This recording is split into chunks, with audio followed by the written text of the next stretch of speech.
ಸಹೋದರ ಸಹೋದರಿ, ಈ ದಿನ ನನ್ನ ಭಾಷಣದ ವಿಷಯ ಮಾರ್ಗಜ್ಯೋತಿಯಲ್ಲಿ ಬರುವ 4 ಪೂರ್ವಭಾವಿ ಸೂತ್ರಗಳು ಅಂತೇಳಿ. ಮಾರ್ಗಜ್ಯೋತಿ ಅನ್ನೋ ಪುಸ್ತಕವನ್ನು ಇಂಗ್ಲೀಷ್ನಲ್ಲಿ ಲೈಟ್ ಆನ್ ದಿ ಪಾತ್ ಅನ್ನೋದರ ಒಂದು ಕನ್ನಡ ಅನುವಾದ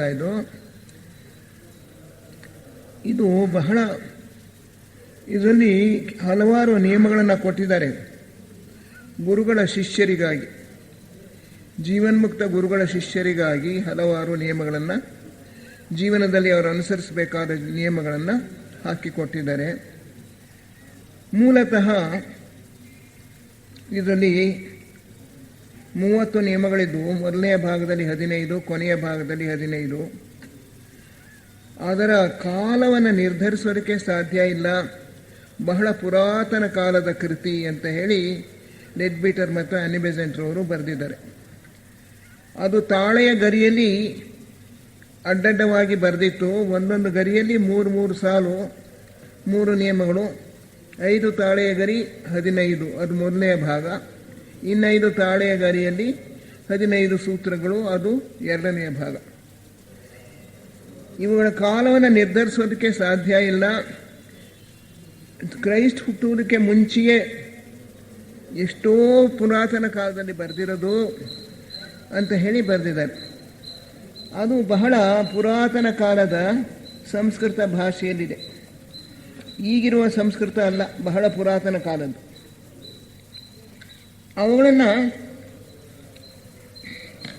ಅವುಗಳು ನಮಗೆ ಚೌಹಾನ್ರಾಗಿರ್ತಕ್ಕಂಥ ಮಾಸ್ಟರ್, ವೆನಿಷಿಯನ್ ಮಾಸ್ಟರ್ ಅಂತ ಕರೀತಾರೆ. ಚೌಹಾನ್ರವರು ಅಂದರೆ 6ನೇ ದೀಕ್ಷೆಯನ್ನು ಪಡೆದಿರೋರು. ಅವರು ಅದನ್ನು, ಆ ಸಂಸ್ಕೃತ ಭಾಷೆಯಲ್ಲಿದ್ದದನ್ನು ಗ್ರೀಕ್ ಭಾಷೆಗೆ ತಮ್ಮ ಶಿಷ್ಯರಿಗಾಗಿ ಪರಿವರ್ತನೆ ಮಾಡಿದ್ರು. ಅವರ ಶಿಷ್ಯರಾಗಿದ್ದವರಲ್ಲಿ ಅಯಾಂಬ್ಲಿಕಸ್ ಅಂತ ಒಬ್ಬರಿದ್ದರು. ಅವರೇ ಅನಂತರ ಈಗ ಮಾಸ್ಟರ್ ಹೈಲೇರಿಯನ್ ಆಗಿ ಜನ್ಮ ತಾಳಿದ್ದಾರೆ. ಮುಖ್ಯವಾಗಿ ಅವರು ಯುರೋಪ್ ಖಂಡದಲ್ಲೇ ಇರ್ತಾರೆ, ವಿಶೇಷವಾಗಿ ಮಾಸ್ಟರ್ ಹೈಲೇರಿಯನ್. ಈ ಮಾಸ್ಟರ್ ಹೈಲೇರಿಯನ್ ಅವ್ರಿಗೂ ಕೂಡ ಗ್ರೀಸ್ ಭಾಷೆಯ ಉಪದೇಶ ಸಿಕ್ಕಿತು. ಅದನ್ನು ಅವರು, ಮಾಸ್ಟರ್ ಹೈಲೇರಿಯನ್ರವರು, ಗ್ರೀಕ್ ಭಾಷೆಯಿಂದ ಇಂಗ್ಲೀಷ್ ಭಾಷೆಗೆ ತರ್ಜುಮೆ ಮಾಡಿ ನಮಗೆ ಕೊಟ್ಟಿದ್ದಾರೆ. ಅದು ಬಂದದ್ದು ನಮಗೆ ಮೆಬಲ್ ಕಾಲಿನ್ಸ್ ಅಂತ ಹೇಳಿ ಒಬ್ಬ ಮಹಿಳೆಯ ಮೂಲಕ. ಈ ಮೆಬಲ್ ಕಾಲಿನ್ಸ್ ಅನ್ನೋರು ಮೇಡಮ್ ಬ್ಲವ್ಯಾಟ್ಸ್ಕಿ ಅವರಿಗೆ ಲೂಸಿಫರ್ ಪತ್ರಿಕೆಯನ್ನು ನಡೆಸೋದ್ರಲ್ಲಿ ಸಹಾಯ ಮಾಡ್ತಾಯಿದ್ರು. ಅವರ ಕೈಯನ್ನು ಹಿಡಿದು ಮಾಸ್ಟರ್ ಹೈಲೇರಿಯನ್ ಈ ಪುಸ್ತಕವನ್ನು ಬರೆಸಿದ್ದಾರೆ ಮತ್ತು ಅವರ ಮೆದುಳಿನ ಮೇಲೆ ಎಲ್ಲ ವಾಕ್ಯಗಳನ್ನು ಕೂಡ ಅಚ್ಚೊತ್ತಿದ್ದಾರೆ, ಛಾಪ್ ಒತ್ತಿ. ಅದು ಮೇಬಲ್ ಕಾಲಿನ್ಸ್ನವರ ಬರವಣಿಗೆಯಲ್ಲಿ ನಮಗೆ ಸಿಕ್ಕಿದೆ. ಈ ಪುಸ್ತಕವನ್ನು ಅದು 3 ಮಜಲುಗಳ ಮೂಲಕ ಹಾದು ಹೋಗಿದೆ ಅಂತಾರೆ. ಮೊದಲು ಇದ್ದದ್ದು ವೆನಿಷಿಯನ್ ಮಾಸ್ಟರ್ ಅವರ ಇಂಗ್ಲೀಷ್ ಭಾಷೆಯ, ಗ್ರೀಕ್ ಭಾಷೆಯ ಕೃತಿ. ಆ ಗ್ರೀಕ್ ಭಾಷೆಯಲ್ಲಿದ್ದ ಕೃತಿಗೆ ಮಾಸ್ಟರ್ ವೆನಿಷಿಯನ್ರವರು ತಮ್ಮದೇ ಆಗಿರ್ತಕ್ಕಂಥ ಕೆಲವು ಹೊಸ ಸೂತ್ರಗಳನ್ನು ಸೇರಿಸಿದ್ರು. ಸುಲಭವಾಗಿ ಅರ್ಥವಾಗಲಿ ಅನ್ನೋದ್ರ ದೃಷ್ಟಿಯಿಂದ ಅವರು ಕೆಲವು ಹೊಸ ಸೂತ್ರಗಳನ್ನು ಸೇರಿಸಿದರು. ಅನಂತರ ಮಾಸ್ಟರ್ ಹೈಲೇರಿಯನ್ರವರು ಅದನ್ನು ಗ್ರೀಕ್ ಭಾಷೆಯಿಂದ ಇಂಗ್ಲೀಷ್ ಭಾಷೆಗೆ ತರ್ಜುಮೆ ಮಾಡಿ ನಮಗೆ ಕೊಡುವುದಕ್ಕೆ ಮುಂಚೆ ತಮ್ಮದಾಗಿರ್ತಕ್ಕಂಥ ಕೆಲವು ನೋಟ್ಸನ್ನು ಸೇರಿಸಿದ್ರು.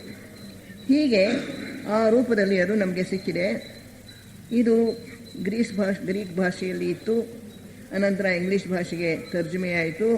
ಅದಕ್ಕೂ ಮುಂಚೆ ಸಂಸ್ಕೃತ ಭಾಷೆಯಲ್ಲಿ ಇದ್ದದ್ದು. ಈ ಒಂದು ಅಪರೂಪದ ಕೃತಿ ಗುರುಗಳ ಶಿಷ್ಯರಿಗೆ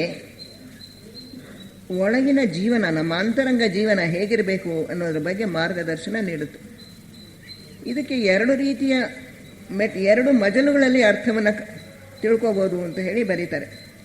ಒಂದು, ಇನ್ನೂ ದೀಕ್ಷೆಯನ್ನು ಪಡೆದಿಲ್ಲದೆ ಇರತಕ್ಕಂಥ ಶಿಷ್ಯರು, ಅಂದರೆ ಉಮೇದುವಾರಿ ಶಿಷ್ಯರು, ಸ್ವೀಕೃತ ಶಿಷ್ಯರು ಅಂತವ್ರು, ಅವ್ರಿಗೋಸ್ಕರ ಬರೆದಿರ್ತಕ್ಕಂಥದ್ದು. ಅವರು ಒಂದು ರೀತಿಯಲ್ಲಿ ಅದರ ಅರ್ಥವನ್ನು ಅನ್ವಯ ಮಾಡ್ಕೋಬೋದು. ಇನ್ನು ಶಿಷ್ಯತ್ವವನ್ನು ಪಡೆದಿರ್ತಕ್ಕಂಥವ್ರು, ಒಂದು ದೀಕ್ಷೆಯನ್ನು ಪಡೆದಿರೋರು, ಮೊದಲನೆಯ ದೀಕ್ಷೆಯ ಮೂಲಕ ಹಾದು ಹೋಗಿರ್ತಕ್ಕಂಥವ್ರು, ಯೋಗ ಮಾರ್ಗವನ್ನು ಪ್ರವೇಶಿಸಿರ್ತಕ್ಕಂಥವ್ರು, ಅಂಥವ್ರಿಗೂ ಕೂಡ ಅನ್ವಯವಾಗ್ತಕ್ಕಂಥ ಮತ್ತೊಂದು ಅನ್ವಯ ಇದೆ. ಮತ್ತೊಂದು ರೀತಿಯಲ್ಲಿ ಅನ್ವಯ ಮಾಡ್ಬೋದು. ಹೀಗೆ ಒಂದೊಂದು ವಾಕ್ಯಕ್ಕೂ ಕೂಡ ಎರಡೆರಡು ರೀತಿಯ ಅರ್ಥಗಳಿವೆ ಅಂತ ಹೇಳಿ ಬರೀತಾರೆ. ನಾವು ಇನ್ನೂ ಕೂಡ ಮೊದಲನೇ ದೀಕ್ಷೆಯನ್ನು ಹಾದು ಹೋಗಿರೋದ್ರಿಂದ ಆ ಮೊದಲನೇ ಅರ್ಥವನ್ನು ನಾವು ತಿಳ್ಕೊಳ್ಬೇಕು. ಆ ಮೊದಲನೇ ಅರ್ಥದ ಪ್ರಕಾರ ಇನ್ನೂ ಶಿಷ್ಯತ್ವ ಮಾರ್ಗದಲ್ಲಿರ್ತಕ್ಕಂಥವರು ಅಥವಾ ಶಿಷ್ಯನಾಗ ಬಯಸ್ತಕ್ಕಂಥವರು ಯಾವ ರೀತಿಯ ಜೀವನವನ್ನು ಜೀವಿಸಬೇಕು ಅನ್ನೋದನ್ನು ನಾವು ಅರ್ಥ ಮಾಡ್ಕೋಬೋದು. ಇವರು ತಮ್ಮ ದೇಹಾತ್ಮವನ್ನು ತಮ್ಮ ಹತೋಟಿಗೆ ತಂದುಕೊಳ್ಬೇಕು. ದೇಹಾತ್ಮ ಅಂತ ಹೇಳಿದ್ರೆ ಅವರ ಮನೋದೇಹ, ಕಾಮದೇಹ ಮತ್ತು ಸ್ಥೂಲ ದೇಹ, ಈ ಮೂರು ದೇಹಗಳನ್ನು ಕೂಡ ಸಂಪೂರ್ಣವಾಗಿ ವಶಪಡಿಸ್ಕೊಳ್ಬೇಕು. ನಮ್ಮ ಕೃತಿಗಳ ಮೇಲೆ, ಭಾವನೆಗಳ ಮೇಲೆ ಮತ್ತು ಯೋಚನೆಗಳ ಮೇಲೆ ನಮಗೆ ಸಂಪೂರ್ಣವಾಗಿ ಸ್ವಾಮಿತ್ವ ಲಭಿಸಬೇಕು. ನಮ್ಮ ಸ್ಥೂಲ ದೇಹ, ಕಾಮದೇಹ, ಮನೋದೇಹ ನಾವು ಹೇಳ್ದಂಗೆ ಕೇಳುವಂಗಿರಬೇಕು. ಅದಕ್ಕೆ ತಮ್ಮದೇ ಆಗಿರ್ತಕ್ಕಂಥ ಯಾವ ಆಸೆಗಳು ಅಥವಾ ಆನಿಮಿಷಗಳು ಯಾವುದೂ ಇರಬಾರ್ದು. ಜೀವಾತ್ಮ ಅಂತ ಹೇಳಿದ್ರೆ ಆತ್ಮ, ಬುದ್ಧಿ, ಮನಸ್ಸು. ಈ ಜೀವಾತ್ಮ ಅನ್ನೋದನ್ನು ಸೋಲ್ ಅಂತಲೂ ಕರೀತಾರೆ, ಆತ್ಮ ಅಂತಲೂ ಕರೀತಾರೆ. ಈ ಜೀವಾತ್ಮ ನಮ್ಮ ಉನ್ನತ ಪ್ರಜ್ಞೆಯಲ್ಲಿ ಇರ್ತಕ್ಕಂಥ ಭಾಗ, ಪುರುಷಾತ್ಮನ ಒಂದು ಭಾಗ ಜೀವಾತ್ಮ. ಪುರುಷಾತ್ಮ ಅನುಪಾದಕ ಲೋಕದಲ್ಲಿರ್ತಾನೆ. ಅವನ ಒಂದು ಅಂಶ ಕೆಳಗಿಳಿದು ಆತ್ಮಲೋಕ, ಬುದ್ಧಿಲೋಕ, ಮನೋಲೋಕದಲ್ಲಿ ಒಂದೊಂದು ಪರಮಾಣು, ಶಾಶ್ವತ ಪರಮಾಣುವನ್ನು ಸೇರಿಸಿಕೊಂಡು ಸೂತ್ರಾತ್ಮವನ್ನು ಮಾಡಿಕೊಂಡು ಅಲ್ಲಿ ಊರ್ಧ್ವ ಮನೋಲೋಕದಲ್ಲಿ ಅಂದರೆ ರೂಪಲೋಕದಲ್ಲಿ ನೆಲೆಸಿರ್ತಾನೆ ಜೀವಾತ್ಮ. ಈ ಜೀವಾತ್ಮ ಆತ್ಮ, ಬುದ್ಧಿ, ಮನಸ್ಸು, ಆತ್ಮದೇಹ, ಬುದ್ಧಿದೇಹ, ಉನ್ನತ ಮನೋದೇಹ ಅಥವಾ ರೂಪದೇಹ, ಇದು ಮೂರು ಸೇರಿದರೆ ಜೀವಾತ್ಮ. ಆ ಜೀವಾತ್ಮ ಮತ್ತಷ್ಟು ತನ್ನ ವಿಕಾಸವನ್ನು ಮುಂದುವರಿಸೋದಕ್ಕೋಸ್ಕರ ಕೆಳಗಿನ ಲೋಕಗಳಲ್ಲಿ ದೇಹಗಳನ್ನು ಕಟ್ಟಿಕೊಂಡು ಹುಡ್ತಾನೆ. ಸ್ಥೂಲ ದೇಹ, ಕಾಮದೇಹ ಮತ್ತು ರೂಪದೇಹ ಅಥವಾ ಮನೋದೇಹವನ್ನು ಕಟ್ಟಿಕೊಳ್ತಾನೆ. ಅದನ್ನು ಈ ಮೂರು ದೇಹಗಳನ್ನು ನಾವು ಏನಂತ ಕರಿತೇವೆ? ದೇಹಾತ್ಮ ಅಂತ ಕರಿತೇವೆ.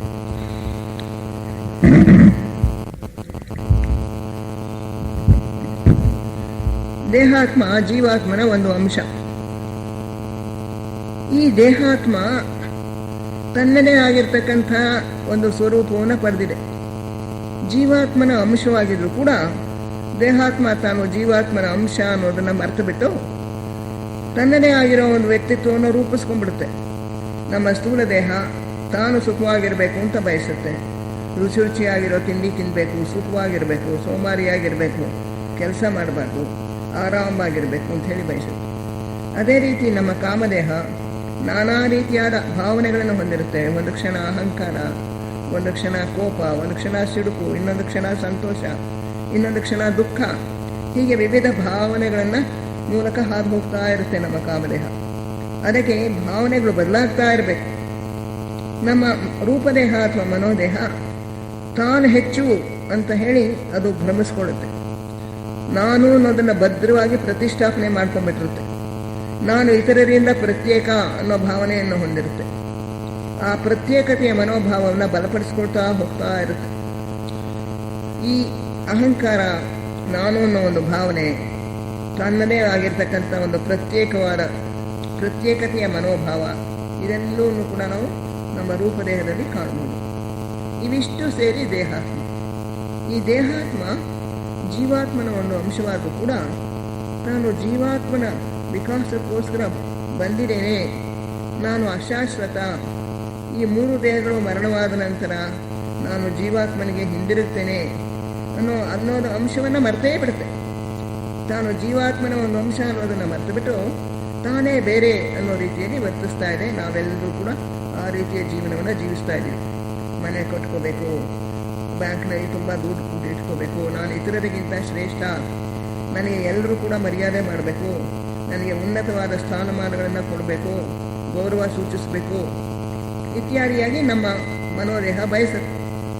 ಯಾರಾದರೂ ಸ್ವಲ್ಪ ಟೀಕೆ ಮಾಡಿದ್ರು ಕೂಡ ಅವರ ಮೇಲೆ ನಮಗೆ ಸಿಟ್ಟು ಬರುತ್ತೆ, ಅವರ ಮೇಲೆ ನಮಗೆ ಕೋಪ ಬರುತ್ತೆ, ಎಷ್ಟೋ ಜನರ ಮೇಲೆ ನಮಗೆ ಹೊಟ್ಟೆ ಕಿಚ್ಚು ಬರುತ್ತೆ. ಎಷ್ಟೆಷ್ಟು ಕೊಟ್ಟರೂ ಕೂಡ ನಮಗೆ ಸ್ಥಾನಮಾನ ತೃಪ್ತಿ ಆಗೋದಿಲ್ಲ. ಇತರರಿಗಿಂತ ಶ್ರೇಷ್ಠ ಅನ್ನೋ ಮನೋಭಾವನ ನಾವು ಬೆಳೆಸ್ಕೊಳ್ತೇವೆ. ಅದೇ ರೀತಿ ನಮ್ಮ ಕಾಮದೇಹ ಕ್ಷಣದಿಂದ ಕ್ಷಣಕ್ಕೆ ತನ್ನ ಭಾವನೆಗಳನ್ನು ಬದಲಾಯಿಸ್ತಾ ಇರುತ್ತೆ. ಅದಕ್ಕೆ ತುಂಬ ವೈಬ್ರೇಷನ್, ಸ್ಪಂದಗಳು ಬದಲಾಗ್ತಾ ಇರಬೇಕು. ನಮ್ಮ ಭಾವನೆಗಳೆಲ್ಲ ಕಾಮದೇಹದಲ್ಲಿ ಸ್ಪಂದಗಳನ್ನು ಉತ್ಪತ್ತಿ ಮಾಡುತ್ತೆ. ನಮ್ಮ ಯೋಚನೆಗಳು ನಮ್ಮ ರೂಪದೇಹದಲ್ಲಿ ಸ್ಪಂದಗಳನ್ನು ಉತ್ಪತ್ತಿ ಮಾಡುತ್ತೆ. ಈ ಕಾಮದೇಹಕ್ಕೆ ಸ್ಪಂದಗಳು ಬದಲಾಗ್ತಾ ಇರಬೇಕು. ಅದು ಬಹಳ ಬಲವಾಗಿ ಸ್ಪಂದಗಳನ್ನು ಉತ್ಪತ್ತಿ ಮಾಡಿದಷ್ಟು ಅದರ ಬೆಳವಣಿಗೆ ಚೆನ್ನಾಗಾಗುತ್ತೆ. ಕಾಮದೇಹದ ಬೆಳವಣಿಗೆ, ಕಾಮದೇಹಕ್ಕೆ ತನ್ನದೇ ಆಗಿರೋ ಒಂದು ಏನಿದೆ ಅದನ್ನು ನಾವು ಎಲಿಮೆಂಟಲ್ ಕಿಂಗ್ಡಮ್ ಅಂತ ಕರಿತೇವೆ. ಭೂತ ವರ್ಗಕ್ಕೆ ಸೇರಿರೋ ಆ ದೇಹದ ಪ್ರಕೃತಿ ಭೂತ ವರ್ಗಕ್ಕೆ ಸೇರಿದೆ. ಆ ಕಾಮದೇಹದ ಭೂತ ವರ್ಗಕ್ಕೆ ಏನಪ್ಪ ಅಂದರೆ ಕೆಳಗಿಳಿಬೇಕು, ಇನ್ನು ಕೆಳ ಮಟ್ಟದ ಪ್ರಕೃತಿಗೆ, ತಾನು ಸ್ಥೂಲ ದೇಹದ ಪ್ರಕೃತಿಗೆ ಇಳಿಬೇಕು. ಆದ್ದರಿಂದ ಅದು ಬಹಳ ಕೀಳಾಗಿರ್ತಕ್ಕಂಥ ಕಾಮನೆಗಳನ್ನು, ಆಸೆಗಳನ್ನು, ಭಾವನೆಗಳನ್ನು ನಮ್ಮಲ್ಲಿ ಹುಟ್ಟಿಸೋದಕ್ಕೆ ಪ್ರಯತ್ನಿಸುತ್ತೆ. ಅದು ನಮ್ಮ ಭಾವನೆಗಳು ಅಂತ ಹೇಳಿ ನಾವು ಭ್ರಮಿಸ್ಕೊಂಡ್ಬಿಡ್ತೇವೆ. ಕೋಪ ಬಂದಾಗ ಸಂಪೂರ್ಣವಾಗಿ ಕೋಪಕ್ಕೆ ಒಳಗಾಗ್ಬಿಡ್ತೇವೆ.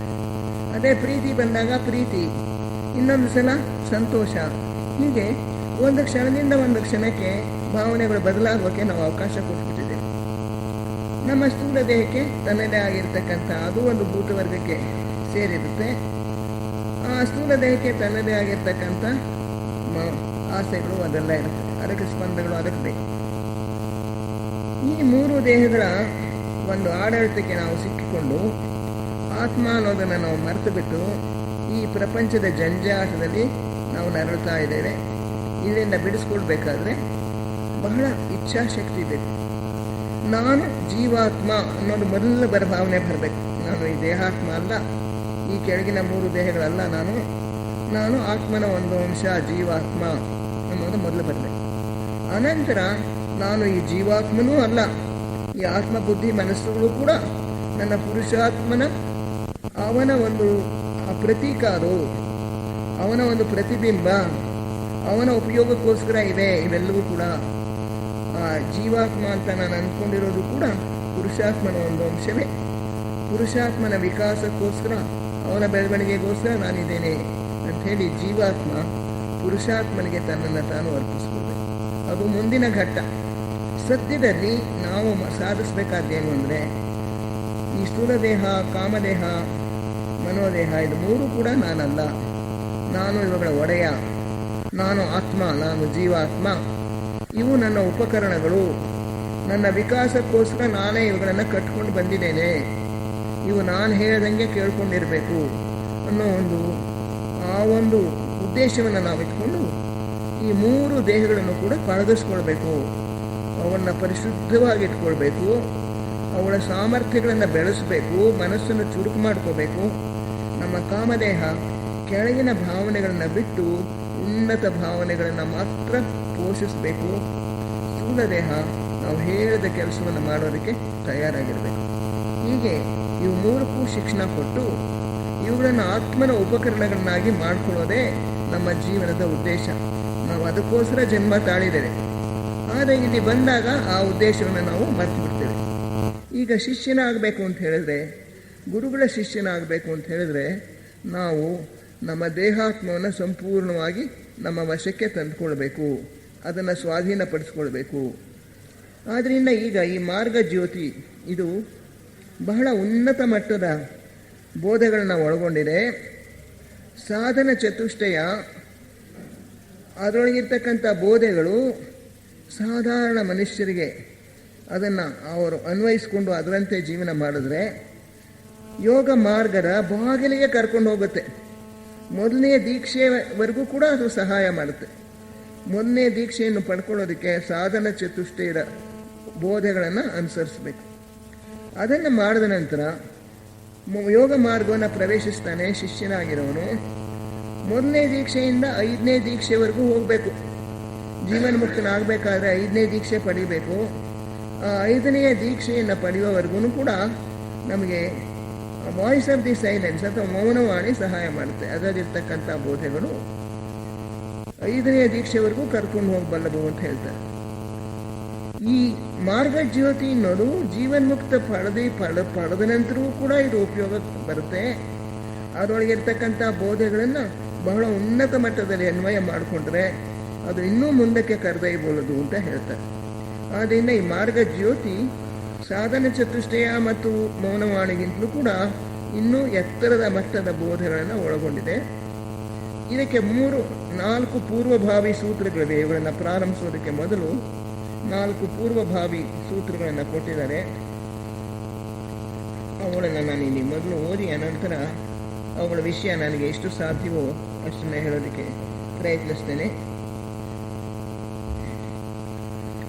ಈ ನಿಯಮಗಳು ಎಲ್ಲ ಶಿಷ್ಯರಿಗಾಗಿ ಬರೆಯಲ್ಪಟ್ಟಿವೆ.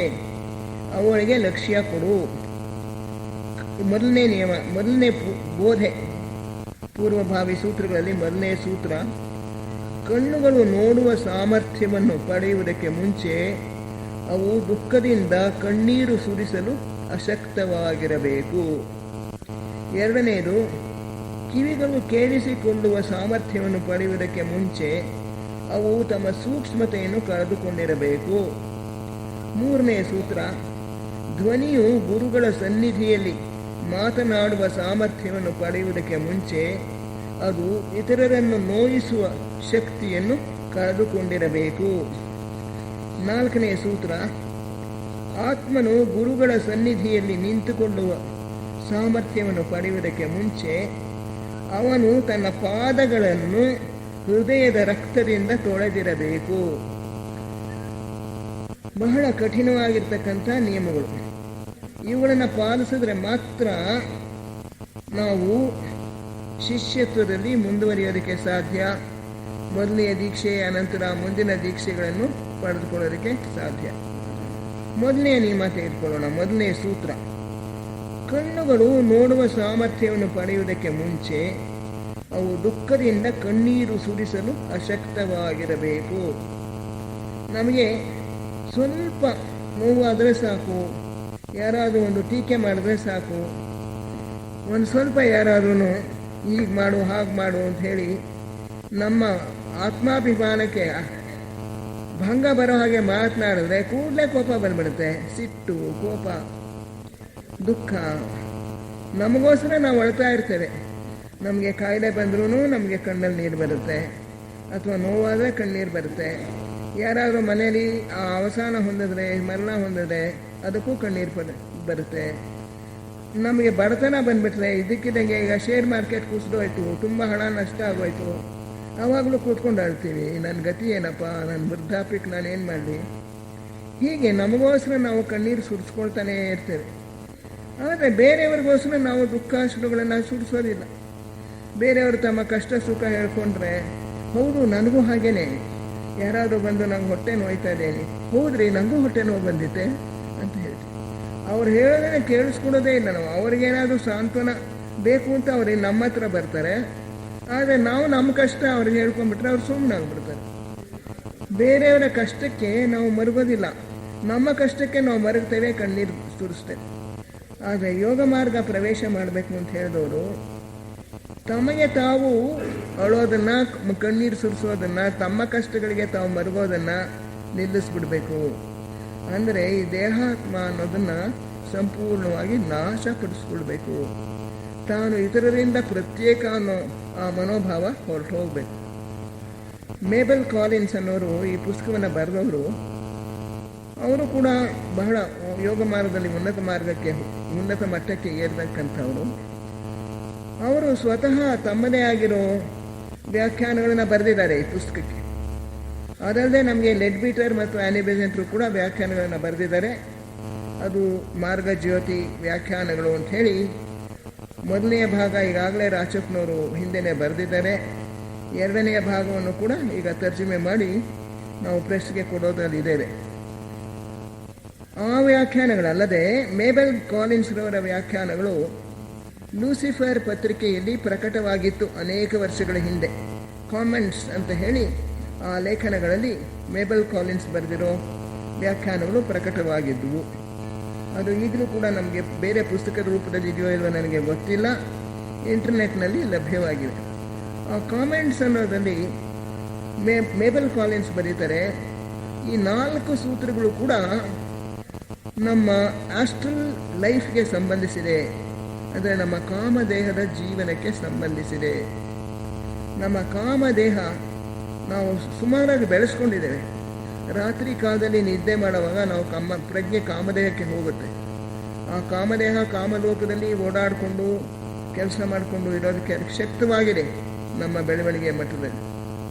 ಅಲ್ಲಿ ನಾವು ಒಂದು ವೇಳೆ ಓಡಾಡಿಕೊಂಡು ಕೆಲಸ ಮಾಡಿದ್ರೂ ಕೂಡ ಬೆಳಗ್ಗೆ ಎದ್ದಾಗ ನಮಗೆ ಅದರ ನೆನಪು ಬರೋದಿಲ್ಲ.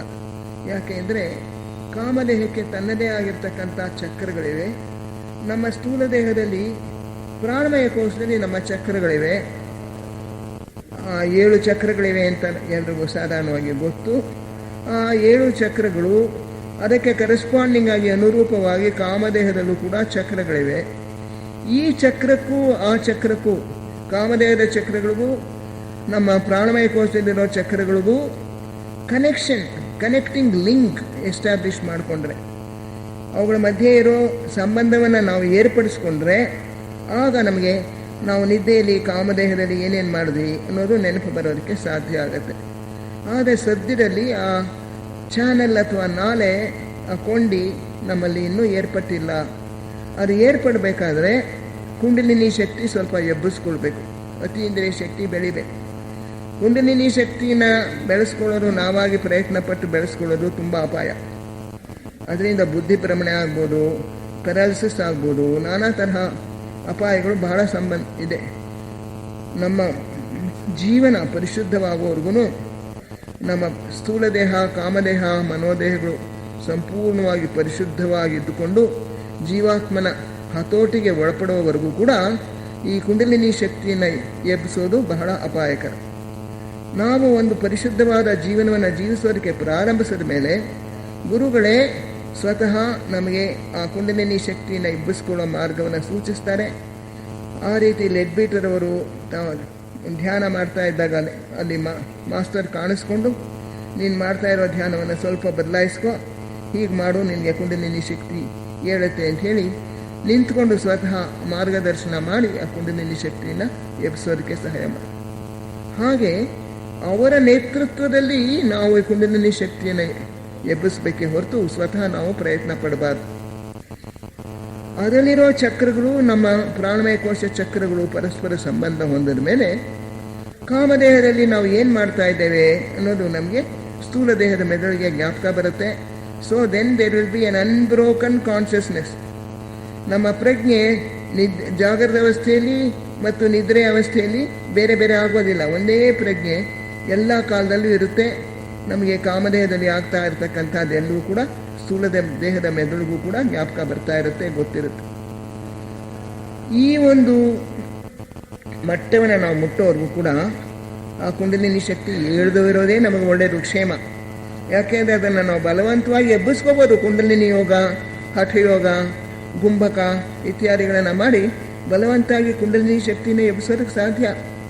ಆದರೆ ಆ ರೀತಿ ಮಾಡಿಕೊಂಡ್ರೆ ನಮ್ಮ ಭಾವನೆಗಳು ಮತ್ತು ಯೋಚನೆಗಳು ಪರಿಶುದ್ಧವಾಗಿಲ್ಲದೆ ಹೋದರೆ, ನಮ್ಮ ಈ 3 ದೇಹಗಳ ಮೇಲೆ ನಮ್ಮ ಸಂಪೂರ್ಣ ಹತೋಟಿ ಇಲ್ಲದೆ ಹೋದರೆ ಅಪಾಯ ಬಹಳ ಖಂಡಿತ.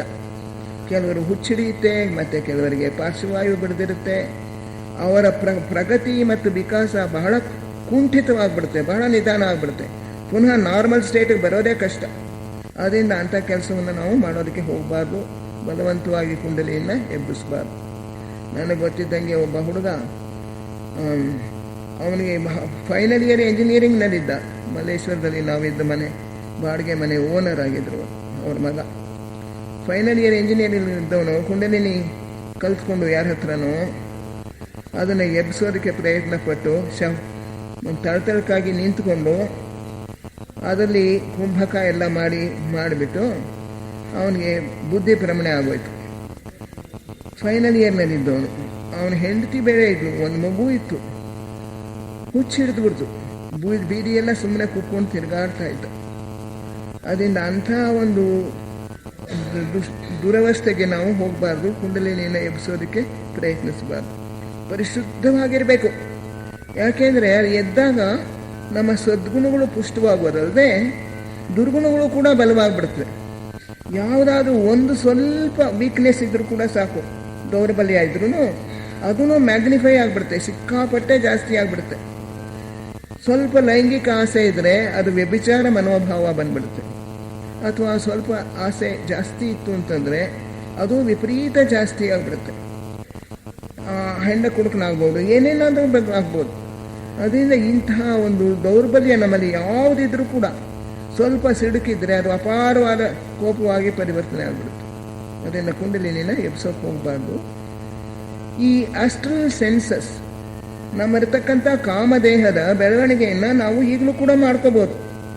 ಕಾಮದೇಹನ ನಾವು ಪರಿಶುದ್ಧ ಮಾಡಿಕೊಂಡ್ರೆ, ಅದು ನಮ್ಮ ಭಾವನೆಗಳು ಪರಿಶುದ್ಧವಾದರೆ, ನಮ್ಮಲ್ಲಿ ಕೋಪ ಸಿಡುಕು ಇತ್ಯಾದಿಗಳು ಏಳದ ಹಾಗೆ ನಮ್ಮ ಭಾವನೆಗಳನ್ನು ನಾವು ಪರಿಶುದ್ಧ ಮಾಡಿಕೊಂಡ್ರೆ, ಆಗ ನಮ್ಮ ಕಾಮದೇಹದ ಇಂದ್ರಿಯಗಳು ಬೆಳೆಯೋದಕ್ಕೆ ಪ್ರಾರಂಭ ಆಗುತ್ತವೆ. ಅದರಲ್ಲಿಯೂ ಕೂಡ ನಮಗೆ ಸ್ಥೂಲ ದೇಹದಲ್ಲಿ ಇಂದ್ರಿಯಗಳಿರೋ ಹಾಗೆ ಕಾಮದೇಹದಲ್ಲೂ ಇಂದ್ರಿಯಗಳಿವೆ. ಆ ಇಂದ್ರಿಯಗಳನ್ನು ನಾವು ಬೆಳೆಸ್ಕೊಳ್ಬೇಕು. ಅಲ್ಲಿಯ ಲೋಕವನ್ನು ನೋಡುವ ದೃಷ್ಟಿ, ಅಲ್ಲಿಯ ಶಬ್ದಗಳನ್ನು ಕೇಳ್ತಕ್ಕಂಥ ಶ್ರವಣ ಶಕ್ತಿ ಮತ್ತು ಅಲ್ಲಿ ಮಾತನಾಡ್ತಕ್ಕಂಥ ಶಕ್ತಿ ತುಂಬ ಡಿಸ್ಟರ್ಬೆನ್ಸ್ ಆಗ್ತಾ ಇದೆ.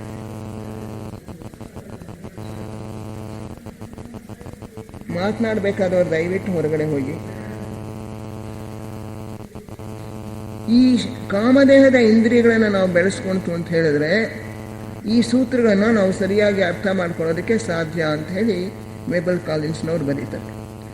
ಆ ಕಾಮದೇಹದಲ್ಲಿ ಬಹಳ ಬಲವಾಗಿರ್ತಕ್ಕಂಥ ವೈಬ್ರೇಷನ್ಸ್ ಅಥವಾ ಸ್ಪಂದಗಳು ಉತ್ಪತ್ತಿಯಾಗ್ತಾ ಇರುತ್ತೆ. ಆ ಸ್ಪಂದಗಳು ಉತ್ಪತ್ತಿಯಾಗೋದು ಸರಿಯೇ, ಆದರೆ ಅವು ಸರಿಯಾದಂಥ ಭಾವನೆಗಳಿಂದ ಉತ್ಪತ್ತಿಯಾಗಬೇಕು. ಶಾಂತಿಯ ಮನೋಭಾವ, ಸಹೋದರ ಭಾವದ ಮನೋಭಾವ, ಪ್ರೇಮ, ಅನುಕಂಪ, ದಯೆ ಇತ್ಯಾದಿ ಒಳ್ಳೆಯ ಭಾವಗಳಿಂದ ಆ ಸ್ಪಂದಗಳು ಉತ್ಪತ್ತಿಯಾಗಬೇಕು. ಈಗ ನಮ್ಮ ಸ್ಪಂದಗಳು ಕೋಪ, ಸಿಡುಕು ಮತ್ತು ಹೊಟ್ಟೆ ಕಿಚ್ಚು, ಅತ್ಯಾಸೆ, ಮಹತ್ವಾಕಾಂಕ್ಷೆ ಇತ್ಯಾದಿಗಳಿಂದ ಆ ಸ್ಪಂದಗಳು ಉತ್ಪತ್ತಿಯಾಗ್ತಾ ಇದೆ.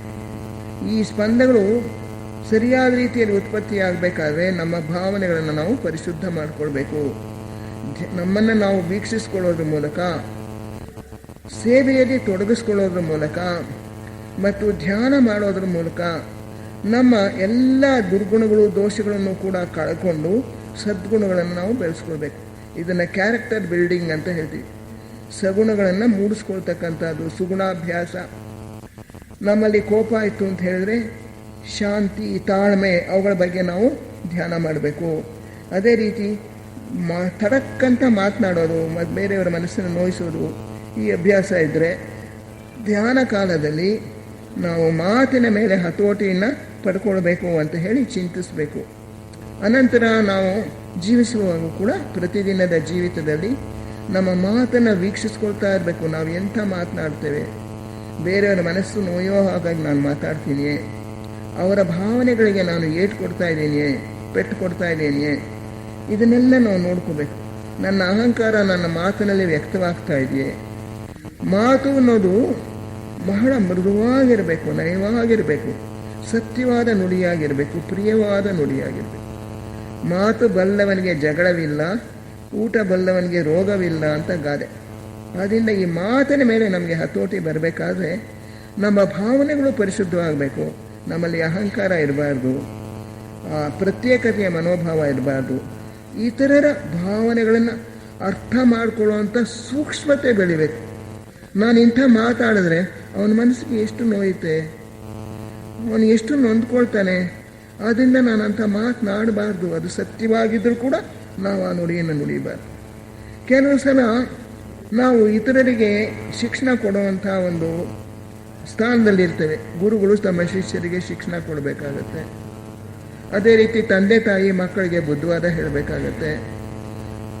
ಹಾಗೆ ಹೇಳುವಾಗ ಅವರ ಮನಸ್ಸು ನೋಯ್ದೇ ಇರೋ ಹಿಂಗೆ ಹೇಳೋದು, ದಡಕ್ಕಂತ ಹೇಳಿಬಿಡ್ತೀವಿ, ಈ ಕೆಲಸ ನೀವು ಮಾಡಿಕೊಡ್ದು, ನೀನು ಹೀಗೆ ವರ್ತನೆ ಮಾಡಿಕೊಡ್ದು ಅಂತ ಹೇಳಿಬಿಡ್ತೀವಿ. ಯಾರಿಗೆ ಬೇರೆಯವ್ರ ಎದುರಿಗೂ ಕೂಡ ಹೇಳಿಬಿಡ್ತೀವಿ. ಮಕ್ಕಳನ್ನ ಬೇರೆಯವ್ರ ಎದುರಿಗೆ ನಾವು ಟೀಕಿಸಿದ್ರೆ ಅವರಿಗೆ ಮನಸ್ಸು ಬಹಳ ನೋಯುತ್ತೆ. ಮೃದುವಾಗಿ ಅವರನ್ನು ಪ್ರತ್ಯೇಕವಾಗಿ ಕರೆದು, ನೋಡಪ್ಪ ಹಿಂಗೆ ಮಾಡಬೇಡ, ಇನ್ಮೇಲಿಂದ ಈ ರೀತಿ ತಿದ್ದುಕೋ ಅಂತ ಮೆತ್ತಗೆ ನಯವಾಗಿ ಹೇಳಿ ಅವ್ರು ಖಂಡಿತ ತಿದ್ಕೋತಾರೆ. ಬೇರೆಯವ್ರ ಎದುರಿಗೆ ಹೇಳೋದು ಅಥವಾ ದಬ್ಬಾಳಿಕೆ ಮಾಡೋದು, ಅವ್ರ ಮೇಲೆ ಜೋರು ಮಾಡೋಕ್ಕೆ ಹೋಗೋದು, ಹೊಡೆಯೋಕೆ ಹೋಗೋದು, ಇದೆಲ್ಲ ಮಾಡಿದ್ರೆ ಅವರು ಪ್ರತಿಭಟಿಸ್ತಾರೆ, ಸಿಡಕ್ಕಂತ ಹಿಂದಕ್ಕೆ ತಿರ್ಕೊಂಡ್ಬಿಡ್ತಾರೆ. ನಮ್ಮ ಮಾತನ್ನು ಅವ್ರು ಕೇಳೋದು ಇಲ್ಲ, ನಮ್ಮ ಮೇಲೆ ಅವರಿಗೆ ದ್ವೇಷವನ್ನು ಸಾಧಿಸೋದಕ್ಕೆ ಪ್ರಯತ್ನಿಸ್ತಾರೆ. ಅದರಿಂದ ಈ ಮಾತನ್ನು ನಾವು ಹೇಗೆ ಆಡ್ತೀವಿ ಅನ್ನೋದು ಬಹಳ ಮುಖ್ಯ. ನಾವು ಇತರರನ್ನು ತಿದ್ದಬೇಕಾದರೂ ಕೂಡ ಅಂಥ ಒಂದು ಸ್ಥಾನ ನಮಗಿದ್ರೂ ಕೂಡ ಬಹಳ ಮೃದುವಾಗಿ ನಯವಾಗಿ ಆ ತಿದ್ದುವಿಕೆಯನ್ನು ನಾವು ಮಾಡಬೇಕು. ಅವರ ಮನಸ್ಸು ನೋಯದೇ ಇರೋ ಹಾಗೆ ನಾವು ಮಾತನಾಡಬೇಕು. ಅದು ಮೂರನೇದಾಯಿತು. ಮಾತನಾಡುವ ಮುನ್ನ ಯೋಚನೆ ಮಾಡು, ಅದು ಇತರರಿಗೆ ಮನಸ್ಸನ್ನು ನೋಯಿಸಬಾರ್ದು. ಅಂಥ ಒಂದು ಸಾಮರ್ಥ್ಯವನ್ನು ಪಡೆಯುವವರೆಗೂ ಕೂಡ ನೀನು ಗುರುಗಳ ಸನ್ನಿಧಿಯಲ್ಲಿ ಬರೋದಕ್ಕೆ ಸಾಧ್ಯ ಇಲ್ಲ ಅಂತ ಹೇಳ್ತೀವಿ. ಆಮೇಲೆ ಕಿವಿಗಳು, ನಮ್ಮ ಮಾತು ಇತರರಿಗೆ ನೋವನ್ನು ಉಂಟು ಮಾಡಬಾರ್ದು. ಹಾಗೆಯೇ ನಮ್ಮ ನಡೆ ನುಡಿ ಪ್ರತಿಯೊಂದರ ಮೇಲೂ ಕೂಡ ನಮಗೆ ಸಂಪೂರ್ಣವಾದ ಹತೋಟಿ ಇರಬೇಕು. ಕಣ್ಣುಗಳು ನೋಡುವ ಸಾಮರ್ಥ್ಯವನ್ನು ಪಡೆಯುವ ಮುನ್ನ ಅವು ದುಃಖದಿಂದ ಕಣ್ಣೀರು ಸುರಿಸಲು ಅಶಕ್ತವಾಗಿರಬೇಕು. ಅದನ್ನು ಹೇಳಿದೆ ಆಗ. ನಮ್ಮ ದುಃಖಕ್ಕೋಸ್ಕರ ನಾವು ಮರುಗೋದನ್ನು ನಿಲ್ಲಿಸಬೇಕು. ನಮ್ಮ ದುಃಖಕ್ಕೋಸ್ಕರ ನಾವು ಅಳೋದು ಶೋಕಿಸೋದನ್ನು ನಿಲ್ಲಿಸಬೇಕು.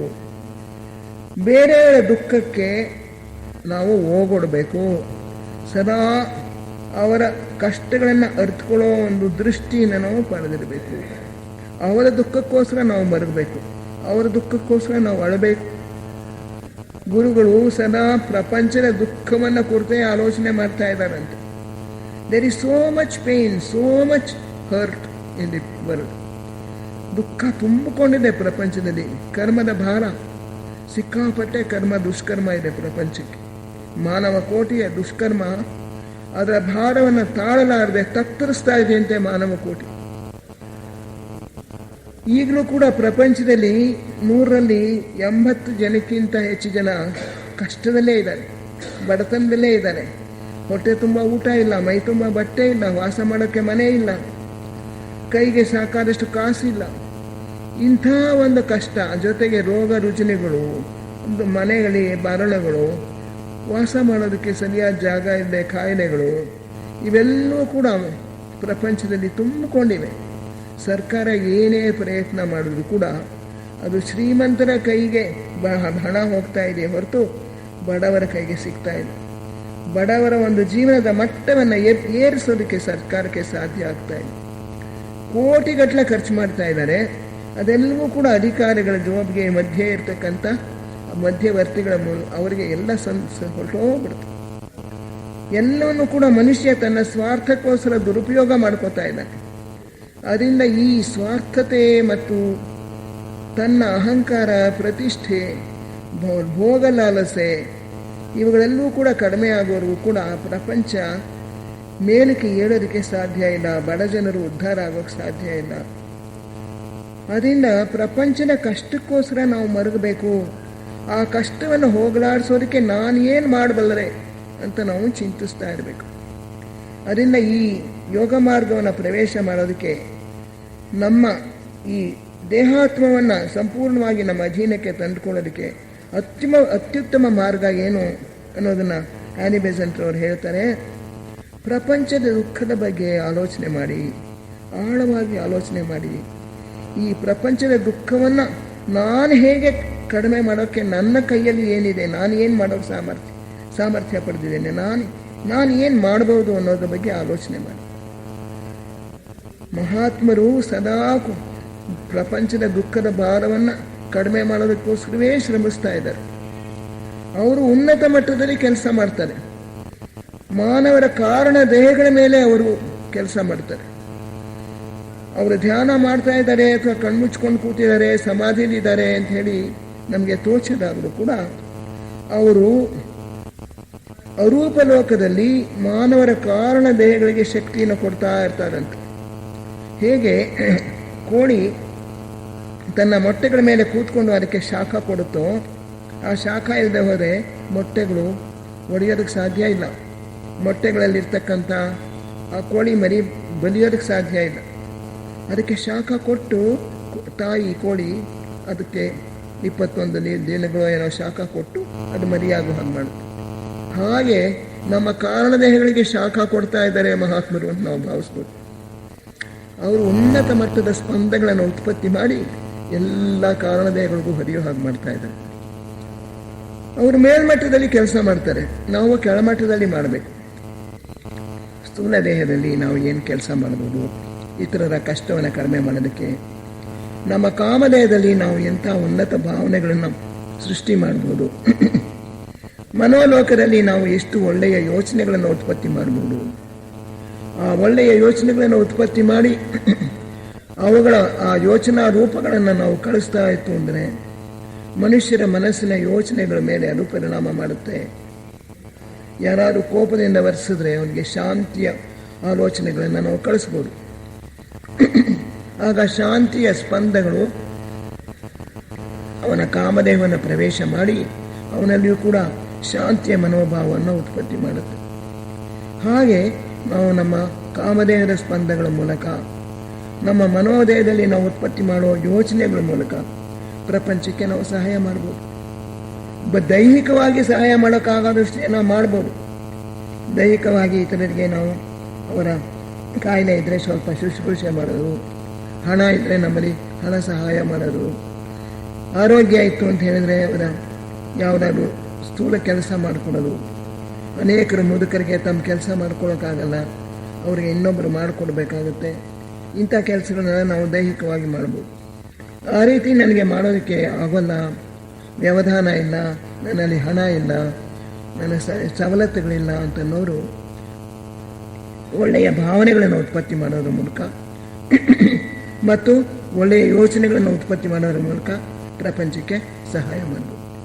ಹೀಗೆ ನಾವು ಒಬ್ಬೊಬ್ಬರು ಕೂಡ ವ್ಯಾಸಂಗ ತರಗತಿಗಳನ್ನು ನಡೆಸೋದು ಅಥವಾ ಲೇಖನಗಳನ್ನು ಬರೆಯೋದು, ಭಾಷಣಗಳನ್ನು ಕೊಡೋದು, ಬೇರೆಯವರ ಜೊತೆಯಲ್ಲಿ ಕೂತ್ಕೊಂಡು ಚರ್ಚೆ ಮಾಡೋದು ಈ ವಿಷಯಗಳಿಗಾಗಿ, ಅವರಲ್ಲಿ ಇರ್ತಕ್ಕಂಥ ಏನು ಸಮಸ್ಯೆಗಳಿವೆ ಅಂತ ಕೇಳಿ ಅವರಿಗೆ ಸ್ವಲ್ಪ ಪರಿಹಾರ ಸೂಚಿಸೋದು ಥಿಯಾಸಫಿ ದೃಷ್ಟಿಯಿಂದ.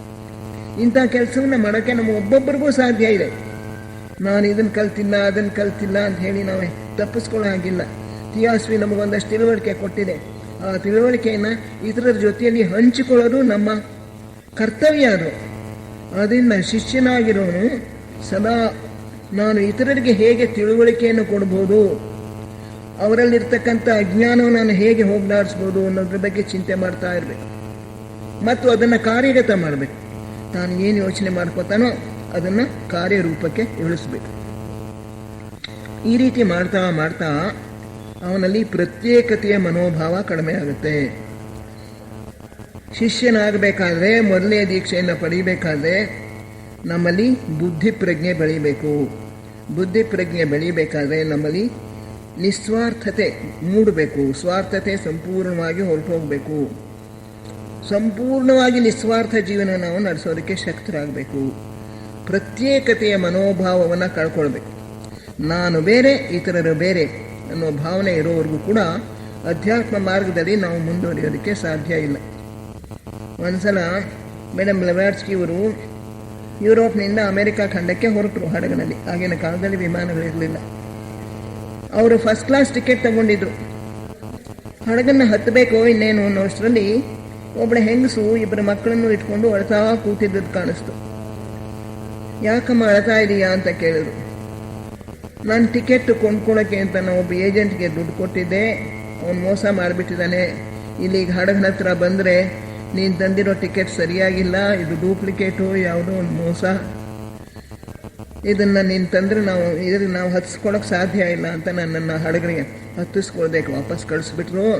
ನನ್ನ ಹತ್ರ ಬೇರೆ ಟಿಕೆಟ್ ಕೊಂಡ್ಕೊಳ್ಳೋಕೆ ದುಡ್ಡು ಇಲ್ಲ, ನನ್ನ ಗಂಡ ಅಲ್ಲಿದ್ದಾನೆ, ನಾನು ಅಲ್ಲಿಗೆ ಹೋಗಬೇಕು ಅಂತೇಳಿ ಅವಳು ಅಳ್ತಾ ಕೂತಿದ್ದಾಳೆ. ಆವಾಗ ಮೇಡಮ್ ಬ್ಲವಾಟ್ಸ್ಕಿ ಅವರಿಗೆ ಬಹಳ ಕರುಣೆ ಬಂದ್ಬಿಡ್ತು, ಅನುಕಂಪ ಎಷ್ಟು ಮೂಡ್ತು ಅಂದರೆ ಅವಳ ಜೊತೆಯಲ್ಲಿ ಅವ್ರಿಗೆ ಏಕೀಕರಿಸ್ಕೊಂಡ್ಬಿಟ್ರು. ಅವಳ ಕಷ್ಟವೇ ನನ್ನ ಕಷ್ಟ ಅನ್ನೋ ಭಾವನೆ ಬಂತು ಅವರಿಗೆ. ಅವರು ಹಡಗಿನ ಮುಖ್ಯಾಧಿಕಾರಿಗಳ ಹತ್ರ ಹೋಗಿ ತಮ್ಮ ಫಸ್ಟ್ ಕ್ಲಾಸ್ ಟಿಕೆಟನ್ನು ಕೊಟ್ಟುಬಿಟ್ಟು ಬಹಳ ಕೆಳಮಟ್ಟದ, ಥರ್ಡ್ ಕ್ಲಾಸು ಅಲ್ಲ, ಇನ್ನೂ ಕೆಳಗಿನ ಮಟ್ಟದ್ದು ಆ ಟಿಕೆಟನ್ನು ಆ ಹೆಂಗಸಿಗೆ, ಮಕ್ಕಳಿಗೆ, ತನಗೆ ತಗೊಂಡು ಅವಳನ್ನು ಹತ್ತಿಸ್ಕೊಂಡ್ರು ಹಡಗಿನಲ್ಲಿ. ಅದು ಎಷ್ಟು ಕೆಳಗ ಮಟ್ಟದ ಟಿಕೆಟ್ ಅಂದರೆ ಎಂಜಿನ್ಗಳೆಲ್ಲ ಇರೋ ಜಾಗದಲ್ಲಿ ಅವರು ಅಲ್ಲೇ ಇರಬೇಕು. ಪ್ರತ್ಯೇಕವಾಗಿ ಮೂತ್ರ ಮತ್ತು ಮಲ ಮಾಡೋದಕ್ಕೆ ಪ್ರತ್ಯೇಕವಾದಂಥ ವ್ಯವಸ್ಥೆಯೂ ಇಲ್ಲ. ಬಹಳ ಕೆಳಗಿನ ಮಟ್ಟದ ಒಂದು ಕಂಪಾರ್ಟ್ಮೆಂಟ್, ಅದರಲ್ಲಿ ಇದ್ದುಕೊಂಡು ಪ್ರಯಾಣ ಮಾಡಿದ್ರು ಅವರು. ಹಾಗೆಯೇ ಇನ್ನೊಂದು ಸಲ ಆ್ಯನಿ ಬೆಸೆಂಟ್ ಹತ್ರ, ನನ್ನ ಹತ್ರ 50 ಪೌಂಡ್ ಇದೆ, ಇದನ್ನು ನೀನು ನಿನ್ನ ಬಡವರಿಗೆ ನೀನು ಸಹಾಯ ಮಾಡ್ತೀಯಲ್ಲ ಈಸ್ಟ್ ಲಂಡನ್ನಲ್ಲಿ, ಆ ಸ್ಲಮ್ಸ್ನಲ್ಲಿ ನೀನು ಹೋಗಿ ಸೇವೆ ಮಾಡ್ತೀಯಲ್ಲ ಅದಕ್ಕೆ ಉಪಯೋಗಿಸ್ಕೊ ಅಂತ ಹೇಳಿ 50 ಪೌಂಡ್ ಕೊಟ್ಬಿಟ್ರು. ಹಣ ತಮ್ಮ ಹತ್ರ ಇರೋಕ್ಕೆ ಬಿಡ್ತಾ ಇರಲಿಲ್ಲ ಅವರು. ಯಾವಾಗಲೂ ಮಡ್ಕ, ಇನ್ನೊಬ್ಬರನ್ನ ಕಂಡ್ರೆ ಅನುಕಂಪ, ಅವ್ರ ಜೊತೆಯಲ್ಲಿ ಏಕೀಕರಿಸ್ಕೊಳ್ಳೋ ಒಂದು ಮನೋಭಾವ, ಅದು ಬಹಳ ಬಹಳ ಪರಾಕಾಷ್ಠೆಯಲ್ಲಿ ಕಾಣಿಸ್ತಾ ಇತ್ತು ಮೇಡಮ್ ಬ್ಲವಾಟ್ಸ್ಕಿ ಅವರು. ಇಂತಹ ಒಂದು ಮನೋಭಾವ ನಮ್ಮಲ್ಲಿ ಬೆಳಿಬೇಕು. ಇತರರ ಕಷ್ಟವೇ ನನ್ನ ಕಷ್ಟ, ಅವರು ನಾನು ಒಂದೇ ಅನ್ನೋ ಒಂದು ಮನೋಭಾವ ಬೆಳಿಬೇಕು. ಇದನ್ನು ಬೆಳೆಸ್ಕೊಂಡಷ್ಟು ಕೂಡ ಪ್ರತ್ಯೇಕತೆಯ ಮನೋಭಾವ ಕಡಿಮೆ ಆದಷ್ಟು ಸಹ ನಾವು ಯೋಗ ಮಾರ್ಗವನ್ನು ಪ್ರವೇಶ ಮಾಡೋದಕ್ಕೆ ಸುಲಭ ಆಗುತ್ತೆ. ಈ ಪ್ರತ್ಯೇಕತೆಯ ಮನೋಭಾವವನ್ನು ಕೊಲ್ಲಬೇಕು, ನಾವು ಸಂಪೂರ್ಣವಾಗಿ ನಾಶ ಮಾಡ್ಕೋಬೇಕು. ಅಲ್ಲಿವರೆಗೂ ಯೋಗ ಮಾರ್ಗದಲ್ಲಿ ಮುಂದುವರಿಯೋದಕ್ಕೆ ಸಾಧ್ಯ ಇಲ್ಲ. ಶಿಷ್ಯತ್ವ ಪಡೆಯೋದಕ್ಕೆ ಸ್ವಲ್ಪ ಸಾಧ್ಯ ಆಗ್ಬೋದು, ಆದರೆ ಮುಂದುವರಿಯೋದಕ್ಕೆ ಮುಂದಕ್ಕೆ ಹೋಗೋದಕ್ಕೆ ಸಾಧ್ಯ ಆಗೋದಿಲ್ಲ. ಮೊದಲನೆಯ ದೀಕ್ಷೆಯನ್ನು ಪಡ್ಕೊಂಡ ನಂತರ ಇದು ಬಹಳ ಸುಲಭ ಆಗುತ್ತೆ. ಯಾಕೆಂದರೆ ಮೊದಲನೇ ದೀಕ್ಷೆಯಲ್ಲಿ ಗುರುಗಳು ಅವನನ್ನು ಕಾರಣ ದೇಹದಿಂದಲೂ ಬಿಡಿಸ್ಕೊಂಡು ಮೇಲಕ್ಕೆ ಬುದ್ಧಿ ದೇಹಕ್ಕೆ ಏರಿಸ್ತಾರೆ. ಅವನ ಪ್ರಜ್ಞೆಯನ್ನು ಬುದ್ಧಿ ಲೋಕಕ್ಕೆ ಕರ್ಕೊಂಡು ಹೋಗ್ತಾರೆ, ಬುದ್ಧಿ ಲೋಕದ ಪರಿಚಯವನ್ನು ಮಾಡಿಕೊಡ್ತಾರೆ. ಆ ಬುದ್ಧಿ ಪ್ರಜ್ಞೆ ಅವನಲ್ಲಿ ಬೆಳೆಯೋದಕ್ಕೆ ಏನು ಬೇಕೋ ಅಂತ ಬೋಧೆಗಳನ್ನು ಕೊಡ್ತಾರೆ. ಬುದ್ಧಿ ಪ್ರಜ್ಞೆಯನ್ನು ಬೆಳೆಸ್ಕೊಂಡು ಬಿಟ್ಟ ಮೇಲೆ ಅಲ್ಲಿ ಒಂದು ಮುಖ್ಯವಾದ ಲಕ್ಷಣ ಏನಪ್ಪ ಅಂದರೆ ಏಕತೆಯ ಮನೋಭಾವ. ನಾನು ಇತರರು ಒಂದೇ ಅನ್ನೋ ಭಾವ ಸಂಪೂರ್ಣವಾಗಿ ಅವನಲ್ಲಿ ಬೆಳೆದು ಬಿಡುತ್ತೆ. ಬುದ್ಧಿದೇಹದ ಒಂದು ಅನುಭವವನ್ನು ಲೆಡ್ಬಿಟರ್ ಅವರು ಹೇಳ್ತಾರೆ. ಬುದ್ಧಿದೇಹ ಈ ನಮ್ಮ ಮನೋದೇಹ ರೂಪದೇಹಕ್ಕಿಂತಲೂ ಇನ್ನೂ ಬಹಳ ವಿಶಾಲವಾದದ್ದು. ಅದರಲ್ಲಿ ಸ್ವಾರ್ಥತೆಗೆ ಪ್ರವೇಶವೇ ಇಲ್ಲ. ನಾನು ಅನ್ನೋ ಒಂದು ಅಹಂಕಾರಕ್ಕೆ ಅಲ್ಲಿ ಸ್ಥಾನ ಇಲ್ಲ. ನಾನು ಅನ್ನೋದಿದ್ರು ನಾನು ಅಂತ ನಾವು ಯೋಚನೆ ಮಾಡಿಕೊಂಡಾಗ ಆ ನಾನು ಅನ್ನೋದು ವಿಶಾಲವಾದ ಭಗವಂತನ ಪ್ರಜ್ಞೆಯ ಒಂದು ಭಾಗ. ನಾನು ಆ ಭಗವಂತನು ಒಂದೇ ಅನ್ನೋ ಭಾವ ಬಂದ್ಬಿಡುತ್ತೆ. ಆ ಭಗವಂತನ ಪ್ರಜ್ಞೆಯಲ್ಲೇ ಉಳಿದವರು ಎಲ್ಲರೂ ಇದ್ದಾರೆ, ಅವರ ಪ್ರಜ್ಞೆಗಳು ಅಲ್ಲೇ ಇವೆ. ಆದ್ದರಿಂದ ನಮ್ಮ ಪ್ರಜ್ಞೆಯಲ್ಲೇ ಎಲ್ಲರ ಪ್ರಜ್ಞೆಗಳು ಇವೆ. ಅವರ ಜೊತೆಯಲ್ಲಿ ನಾವು ಸುಲಭವಾಗಿ ಐಡೆಂಟಿಫೈ ಮಾಡ್ಕೋಬೋದು, ಏಕೀಕರಿಸ್ಕೊಳ್ಬೋದು. ಒಬ್ಬ ಹೆಂಡ ಕುಡುಕನ ಪ್ರಜ್ಞೆ, ಅವನ ಪ್ರಜ್ಞೆಯು ನನ್ನ ಪ್ರಜ್ಞೆಯೊಳಗೆ ಇದೆ. ಅವನ ಮನಸ್ಸಿನ ಆಲೋಚನೆಗಳೆಲ್ಲ ನನಗೆ ಗೊತ್ತಾಗತ್ತೆ. ಅವನ ಮನೋದೇಹದ ಒಳಗಡೆ ನಾನು ಇಳೀತು ಅಂದರೆ, ನನ್ನ ಪ್ರಜ್ಞೆಯನ್ನು ಪ್ರವೇಶ ಮಾಡಿಸ್ಕೊಂಡ್ರೆ, ಅವನು ಯಾತಕ್ಕೋಸ್ಕರ ಹೆಂಡ ಕುಡಿತಾ ಇದ್ದಾನೆ, ಅವನಿಗೇನು ಕಷ್ಟ ಇದೆ, ಅವನ ಸಮಸ್ಯೆಗಳೇನು, ಅವನ ಹೆಂಡತಿ ಅವನು ಹೇಳ್ದಾಗ ಕೇಳಲ್ವ, ಅವನ ಮಕ್ಕಳು ಸರಿಯಾಗಿ ಹೇಳ್ದಂಗೆ ಕೇಳಲ್ವ, ಏನೋ ಸಮಸ್ಯೆಗಳಿರೋದ್ರಿಂದ ಅವನು ಹೆಂಡ ಕುಡಿತಾ ಇದ್ದಾನೆ ಅನ್ನೋದು ನನಗೆ ಅರ್ಥವಾಗ್ಬಿಡುತ್ತೆ. ನಾನೇ ಹೆಂಡ ಕುಡುಕನ ಭಾವನೆಗಳು, ಅವನ ಆಲೋಚನೆಗಳನ್ನು ನೇರಾಗಿ ತಿಳ್ಕೊಳ್ಳೋಕೆ ಪ್ರಾರಂಭ ಮಾಡ್ತಾರೆ. ಆವಾಗ ಅವನಿಗೆ ನಾವು ಒಳಗಿನಿಂದ ಬಲ ಕೊಡೋಕೆ ಸಾಧ್ಯ ಆಗತ್ತೆ. ಶಿಷ್ಯನಾದವನು ತನ್ನ ಪ್ರಜ್ಞೆಯಲ್ಲಿ ಎಲ್ಲರ ಪ್ರಜ್ಞೆಗಳು ಇರೋದನ್ನ, ಎಲ್ಲರ ಪ್ರಜ್ಞೆಗಳಲ್ಲಿ ತಾನಿರೋದನ್ನ ಸಾಕ್ಷಾತ್ತಾಗಿ ಅನುಭವಿಸ್ತಾನೆ ಮೊದಲನೆಯ ದೀಕ್ಷೆ ಪಡೆದು. ಆಗ ಅವನು ಅವರಿಗೆ ಒಳಗಿನಿಂದ ಸಹಾಯವನ್ನು ಕೊಡೋಕೆ ಸಾಧ್ಯ ಆಗುತ್ತೆ. ಹೊರಗಿನಿಂದ ಕೊಡೋದಲ್ಲದೆ ಒಳಗಿನಿಂದ ಅವರಿಗೆ ಸಹಾಯ, ಬಲ, ಶಕ್ತಿ, ದಾರ್ಢ್ಯ, ಸಾಮರ್ಥ್ಯ ಇದನ್ನೆಲ್ಲ ಅವನಿಗೆ ಕೊಡೋದಕ್ಕೆ ಸಾಧ್ಯ ಆಗುತ್ತೆ. ಆ ರೀತಿಯಲ್ಲಿ ಅವನು ಅವರಿಗೆ ಹೆಚ್ಚು ಸಹಾಯ ನೀಡಬಲ್ಲ. ಈ ಸಹಾಯ ಅವರಿಗೆ ಖಂಡಿತ ದಕ್ಕುತ್ತೆ. ಯಾಕೆಂದರೆ ಅವನ ಸಮಸ್ಯೆಯನ್ನು ನಾವು ಅರ್ಥ ಮಾಡಿಕೊಂಡು ಅವನಿಗೆ ಶಕ್ತಿಯನ್ನು ಕೊಟ್ಟು ತನ್ನ ದೋಷವನ್ನು ಗೆಲ್ಲೋದಕ್ಕೆ ನಾವು ಅವನಿಗೆ ಸಾಮರ್ಥ್ಯವನ್ನು ಕೊಟ್ಟಾಗ ಅವನು ಆ ಹೆಂಡ ಕುಡುಕತನವನ್ನು ಬಿಡೋದಕ್ಕೆ, ಹೆಂಡ ಕುಡಿಯೋ ಅಭ್ಯಾಸವನ್ನು ಬಿಡೋದಕ್ಕೆ ಅವನಿಗೆ ಸಾಧ್ಯ ಆಗುತ್ತೆ. ಹೀಗೆ ಪ್ರಪಂಚದಲ್ಲಿರ್ತಕ್ಕಂಥ ಕಷ್ಟವನ್ನು ಹೋಗಲಾಡಿಸ್ಬೇಕಾದ್ರೆ ಅವರಿಗೆ ನೇರವಾಗಿ ನಾವು ಒಳಗಿನಿಂದ ಸಹಾಯ ಮಾಡಬೇಕಾಯ್ತು ಅಂದರೆ ನಮ್ಮ ಬುದ್ಧಿ ಪ್ರಜ್ಞೆಯನ್ನು ಬೆಳೆಸ್ಕೊಳ್ಬೇಕು. ನಮ್ಮ ಮುಂದಿನ ಘಟ್ಟ ಅದು ಎವಲ್ಯೂಷನಲ್ಲಿ. ಈಗ ವಿಕಾಸ ಮಾರ್ಗದಲ್ಲಿ ನಾವು ನಮ್ಮ ಮನಸ್ಸಿನ ಶಕ್ತಿಯನ್ನು ಬೆಳೆಸ್ಕೊಳ್ತಾ ಇದ್ದೇವೆ. ಸದ್ಯದಲ್ಲಿ ಸೈನ್ಸ್ ಮತ್ತು ತಂತ್ರಜ್ಞಾನ ಇದನ್ನು ಓದೋದ್ರಿಂದ ನಮಗೆ ಈ ವಿಚಾರ ಶಕ್ತಿ ಅಥವಾ ಮೇಧಾಶಕ್ತಿ ಬೆಳೀತಾ ಇದೆ. ವಿಷಯಗಳನ್ನು ಸರಿಯಾಗಿ ಅರ್ಥ ಮಾಡ್ಕೊಳ್ಳೋದು, ಮೆಟ್ಲಾಗಿ ತರ್ಕ ಮಾಡೋದು, ಇದನ್ನು ನಾವು ಬೆಳೆಸ್ಕೊತಾ ಇದ್ದೇವೆ. ನಮ್ಮ ಮನಸ್ಸು ಬೆಳೀತಾ ಇದೆ, ನಮ್ಮ ರೂಪದೇಹ ಬೆಳೀತಾ ಇದೆ. ಇದಾದ ನಂತರ ನಾವು ರೂಪದೇಹವನ್ನು ಬೆಳೆಸ್ಕೊಳ್ಬೇಕು. ರೂಪದೇಹ ಬೆಳೆಸ್ಕೊಳ್ಳೋದಕ್ಕೆ ನಿಸ್ವಾರ್ಥತೆ, ಕರುಣೆ, ಪ್ರೇಮ ಇವೆಲ್ಲವೂ ಕೂಡ ಸಹಾಯ ಮಾಡುತ್ತೆ. ನಾವು ಎಷ್ಟೆಷ್ಟು ಸ್ವಾರ್ಥತೆಯನ್ನು ಬೆಳಿತೀವೋ, ಎಷ್ಟೆಷ್ಟು ಇತರರ ಬಗ್ಗೆ ಪ್ರೇಮ ಅನುಕಂಪಗಳನ್ನು ಬೆಳೆಸ್ಕೊಳ್ತೀವೋ, ಎಷ್ಟೆಷ್ಟು ಕರುಣೆಯನ್ನು ಅಭ್ಯಾಸ ಮಾಡ್ತೀವೋ ಅಷ್ಟೆಷ್ಟು ಕೂಡ ನಮ್ಮ ಅರೂಪದೇಹವು ಬೆಳೆಯುತ್ತೆ, ಬುದ್ಧಿದೇಹವು ಬೆಳೆಯುತ್ತೆ. ಆ ನಿಸ್ವಾರ್ಥ ಮನೋಭಾವ, ಒಂದು ನಮ್ರತೆಯ ಮನೋಭಾವ, ನಾನು ಅಹಂಕಾರವನ್ನು ಬಿಟ್ಟು ಎಲ್ಲರಂತೆಯೇ ನಾನು ಕೂಡ ಒಬ್ಬ ಮಾನವ, ಎಲ್ಲರಂತೆಯೇ ನಾನು ಭಗವಂತನ ಒಂದು ಅಂಶ, ಇತರರು ನಾನು ಒಂದೇ ಅನ್ನೋ ಆ ಏಕತೆಯ ಮನೋಭಾವವನ್ನು ನಾವು ಬೆಳೆಸ್ಕೊಳ್ತಾ ಹೋದಂಗೆಲ್ಲ ನಮ್ಮ ಬುದ್ಧಿ ದೇಹ ಬೆಳೆಯೋದಕ್ಕೆ ಪ್ರಾರಂಭ ಆಗುತ್ತೆ.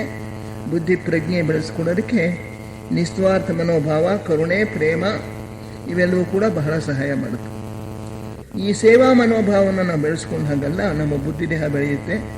ಬುದ್ಧಿ ಪ್ರಜ್ಞೆ ಸ್ವಲ್ಪ ಒಂದು ಮಟ್ಟಕ್ಕೆ ಬೆಳೆದಾಗ ಮೊದಲನೇ ದೀಕ್ಷೆ ಸಿಗುತ್ತೆ. ಮೊದಲನೇ ದೀಕ್ಷೆಯನ್ನು ಪಡೆದ ನಂತರ ಈ ಏಕೀಕರಿಸ್ಕೊಳ್ಳೋದು ಬಹಳ ಸುಲಭವಾಗುತ್ತೆ. ಆದ್ದರಿಂದ ಈ ಮೊದಲನೆಯ ದೀಕ್ಷೆಯನ್ನು ಪಡ್ಕೊಳ್ಬೇಕಾದ್ರೆ ಮೊದಲು ಕಾಮದೇಹ ಪರಿಶುದ್ಧ ಆಗಬೇಕು. ಮೇಬಲ್ ಕಾಲಿನ್ಸ್ನವ್ರು ಹೇಳ್ತಾರೆ, the astral body has to be developed and purified. All these 4 rules are connected with the development of the astral body and its senses, the senses of the astral body ಅಂತ ಬರೀತಾರೆ. ಈ 4 ಸೂತ್ರಗಳು ಸಹ ನಮ್ಮ ಕಾಮದೇಹದ ಬೆಳವಣಿಗೆಗೆ ಮತ್ತು ಕಾಮದೇಹದಲ್ಲಿರ್ತಕ್ಕಂಥ ಇಂದ್ರಿಯಗಳ ಬೆಳವಣಿಗೆಗೆ ಸಂಬಂಧಪಟ್ಟಿದೆ. ಕಾಮದೇಹ ಸೂಕ್ಷ್ಮವಾಗಬೇಕು, ಅದು ಭಾವನೆಗಳಿಗೆ ಹೆಚ್ಚು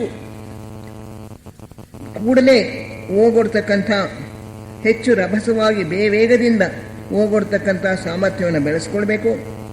ಬಡವರ ದುಃಖಕ್ಕೆ, ಇತರರ ಕಷ್ಟಕ್ಕೆ ನಾವು ಕೂಡಲೇ ಮರುಗುವಂಥ ಅಭ್ಯಾಸ ನಮ್ಮಲ್ಲಿ ಬೆಳಿಬೇಕು. ಅದಕ್ಕೆ ಸೂಕ್ಷ್ಮತೆ ಬೆಳಿಬೇಕು. ಆ ಸೂಕ್ಷ್ಮತೆ ಬೆಳೆದಂಗೆಲ್ಲ ನಮ್ಮ ಕಷ್ಟಗಳು ನಮಗೆ ಬಹಳ ದೊಡ್ಡದಾಗಿ ಕಾಣಿಸುತ್ತೆ. ಆದರೆ ನಮ್ಮ ಕಷ್ಟಗಳನ್ನು ನಾವು ಮರಿಬೇಕು, ಇತರರ ಕಷ್ಟಗಳನ್ನು ಸದಾ ನೆನಪಿನಲ್ಲಿಟ್ಕೋ. ಆ ಕಾಮದೇಹ ಅನ್ನೋದು ತನ್ನ ಸ್ವಾರ್ಥತೆಯಿಂದ ಪೂರ್ತಿ ಬಿಟ್ಟುಬಿಟ್ಟಾಗ ಅದು ಹೇಗಿರುತ್ತೆ ನೋಡೋದಕ್ಕೆ ಅನ್ನೋದಕ್ಕೆ ಆನಿ ಬೆಸೆಂಟ್ ಹೇಳ್ತಾರೆ, it will be like just a milky white oval shaped body, radiant but almost empty, colourless, and it will reflect the colors from the higher vehicles. It will be able to respond readily to the higher vibrations ಅಂತ ಹೇಳ್ತಾರೆ. ಆ ಕಾಮದೇಹ ಪರಿಶುದ್ಧವಾಗಿಬಿಟ್ಟಾಗ ಅದು ಈಗ ಇರ್ತಕ್ಕಂಥ ಕೆಂಪು ಬಣ್ಣ, ಕಿತ್ತಳೆ ಬಣ್ಣ ಮತ್ತು ನಾನಾ ವಿಧವಾದಂಥ ಬಣ್ಣಗಳನ್ನು ಈಗ ಅದು ಹೊಂದಿರುತ್ತೆ. ನಮ್ಮ ಕೋಪ ಬಂದ್ಬಿಟ್ರು ಅಂದರೆ ಕಾಮದೇಹ ಕೆಂಪು ಬಣ್ಣದ ಪ್ರಕೃತಿ, ಅದಕ್ಕೆ ಅದನ್ನು ಹೆಚ್ಚಾಗಿ ಅದರಲ್ಲಿ ವಿಶೇಷವಾಗಿಬಿಡುತ್ತೆ. ಕೆಂಪು ಬಣ್ಣದ ಅಲೆಗಳು ಉತ್ಪತ್ತಿಯಾಗುತ್ತೆ. ನಮ್ಮಲ್ಲಿ ಮಹತ್ವಾಕಾಂಕ್ಷೆ, ಆಂಬಿಷನ್ ಬಂತು ಅಂದರೆ ಕಿತ್ತಳೆ ಬಣ್ಣ ಅದರಲ್ಲಿ ಕಾಣಿಸ್ಕೊಳ್ಳುತ್ತೆ. ನಮ್ಮಲ್ಲಿ ಸ್ವಾರ್ಥತೆ ಬಂದರೆ ಮಲಿನವಾದ ಹಸಿರು ಬಣ್ಣ ಕಾಣಿಸ್ಕೊಳ್ಳುತ್ತೆ. ಸಿಡುಕು ಬಂದಾಗ ಆ ಕೆಂಪು ಬಣ್ಣದ ಈಟಿಗಳು ಅದರಲ್ಲಿ ಹೊರಡ್ತಾ ಇರುತ್ತೆ. ಇದೆಲ್ಲ ನಮ್ಮ ಕಾಮದೇಹವನ್ನು ನೋಡಿದ್ರೆ ಎಲ್ಲ ಇಂಥ ಬಣ್ಣಗಳೇ ತುಂಬಿಕೊಂಡಿದೆ. ಭಕ್ತಿ ಬಂದಾಗ ಸ್ವಲ್ಪ ತಿಳಿ ನೀಲಿ ಬಣ್ಣ, ಪ್ರೇಮ ಬಂದಾಗ ತಿಳಿ ಗುಲಾಬಿ ಬಣ್ಣ ಕಾಣಿಸ್ಕೊಳ್ಳುತ್ತೆ. ಹೀಗೆ ಕ್ಷಣದಿಂದ ಕ್ಷಣಕ್ಕೆ ನಮ್ಮ ಕಾಮದೇಹನ ಬೇರೆ ಬೇರೆ ಬಣ್ಣಗಳನ್ನು, ಬೇರೆ ಬೇರೆ ಸ್ಪಂದಗಳನ್ನು ಉತ್ಪತ್ತಿ ಮಾಡ್ತಾ ಇರುತ್ತೆ. ಆದರೆ ಈ ಏಕತೆಯ ಮನೋಭಾವ ಬೆಳೆದು ಬಿಟ್ಟಾಗ ನಾವು ನಮ್ಮ ಕಷ್ಟಗಳಿಗೆ ಮರುಗೋದನ್ನು ನಿಲ್ಲಿಸಿ ನಮಗೆ ಪ್ರಿಯವಾಗಿರೋ ಮಾತುಗಳನ್ನೇ ಬೇರೆಯವರು ಆಡಬೇಕು ಅನ್ನೋದನ್ನು ಆ ಆಸೆ ಬಿಟ್ಟುಬಿಟ್ಟು ಇತರರ ದುಃಖಕ್ಕೆ ನಾವು ಹೋಗೊಡುವಂಥ ಒಂದು ಸ್ಥಿತಿಯನ್ನು ಬೆಳೆಸ್ಕೊಂಡಾಗ, ಆ ಸ್ಥಿತಿಯನ್ನು ಪಡೆದಾಗ ನಮ್ಮ ಕಾಮದೇಹ ಹೇಗಿರುತ್ತೆ, ಈ ಬಣ್ಣಗಳೆಲ್ಲ ಅದರಲ್ಲಿ ಹೊರಟೇ ಹೋಗ್ಬಿಡುತ್ತೆ.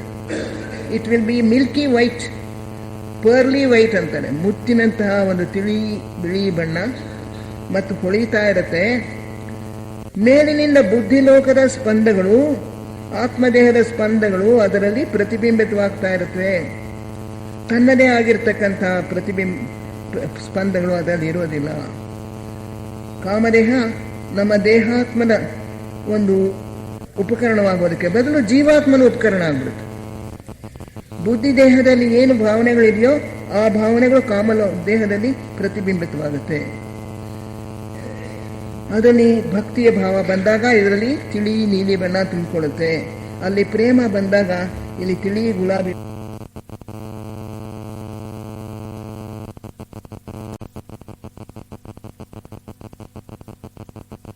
ಈಗ ಜೀವಾತ್ಮನ ಒಂದು ಉಪಕರಣವಾಗ್ಬಿಡುತ್ತೆ.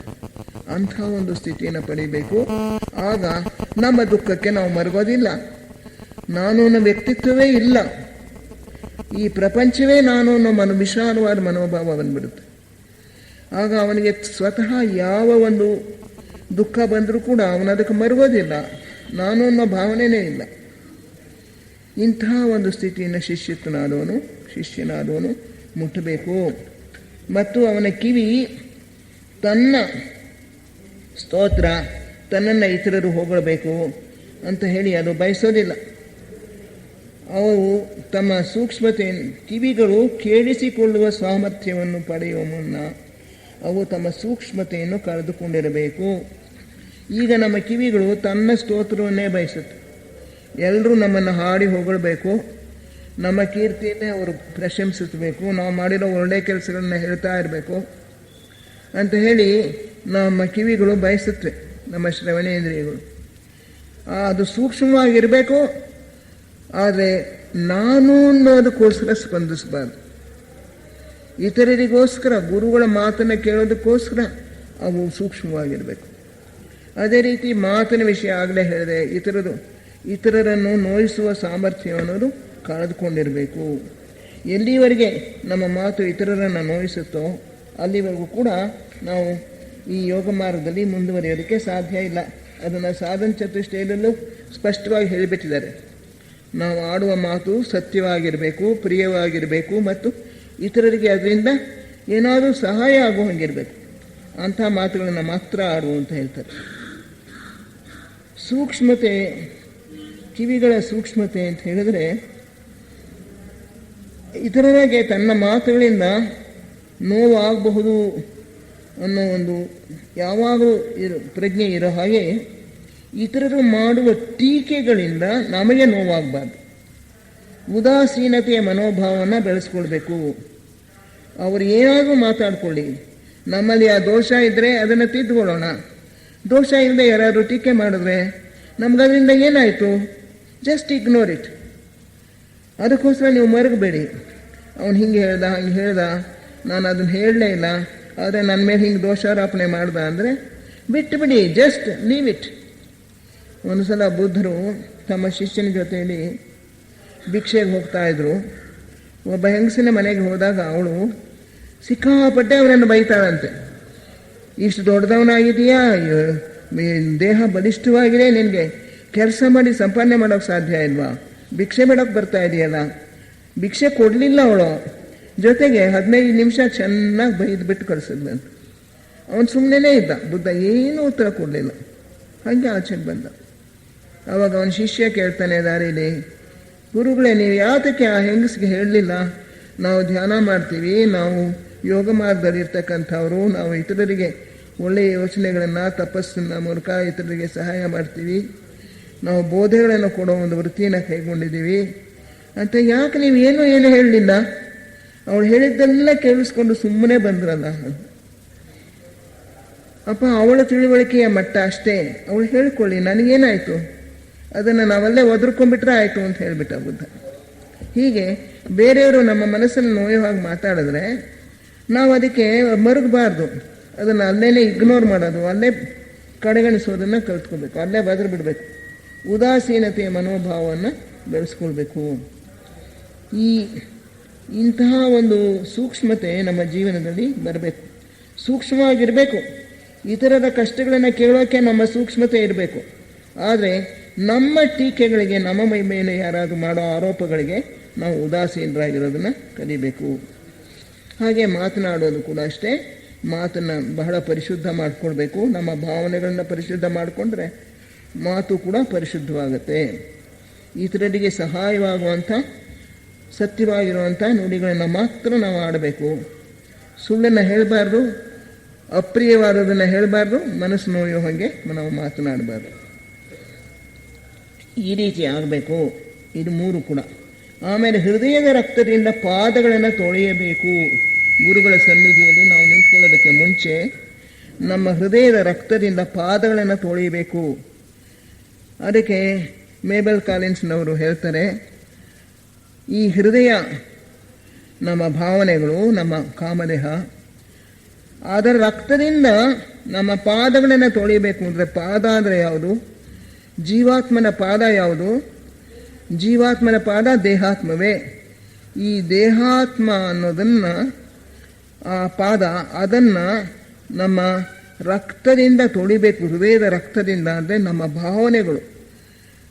ಭಾವನೆಗಳ ಒಂದು ಅದರಿಂದ ಅದನ್ನು ತೊಳಿಬೇಕು. ಉನ್ನತ ಭಾವನೆಗಳು ನಮ್ಮ ಮನಸ್ಸಿನಲ್ಲಿ ಯಾವ ಒಂದು ರೀತಿಯಾದಂಥ ನಮಗೆ ನಾವು ಮರುಗುವಂಥ ಒಂದು ಸ್ಥಿತಿ ಹೊರಟೋಗ್ಬಿಟ್ಟ ಮೇಲೆ, ನಮ್ಮ ದುಃಖಕ್ಕೆ ನಾವು ಶೋಕಿಸೋದನ್ನು ನಿಂತು ಬಿಟ್ಟ ಮೇಲೆ, ಆ ಹೃದಯದ ರಕ್ತ, ಆ ಭಾವನೆಗಳು, ನಮ್ಮ ಇಮೋಷನ್ಸನ್ನ ನಾವು ಬಲಿ ಕೊಟ್ಬಿಡ್ಬೇಕು.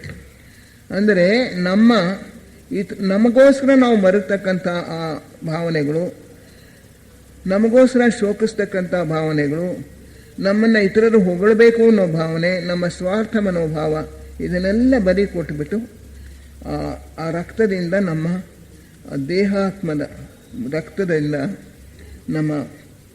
ಅದರ ಪಾದಗಳನ್ನು, ಅಂದರೆ ನಮ್ಮ ದೇಹಾತ್ಮವನ್ನು ಪರಿಶುದ್ಧ ಮಾಡಬೇಕು ನಾವು.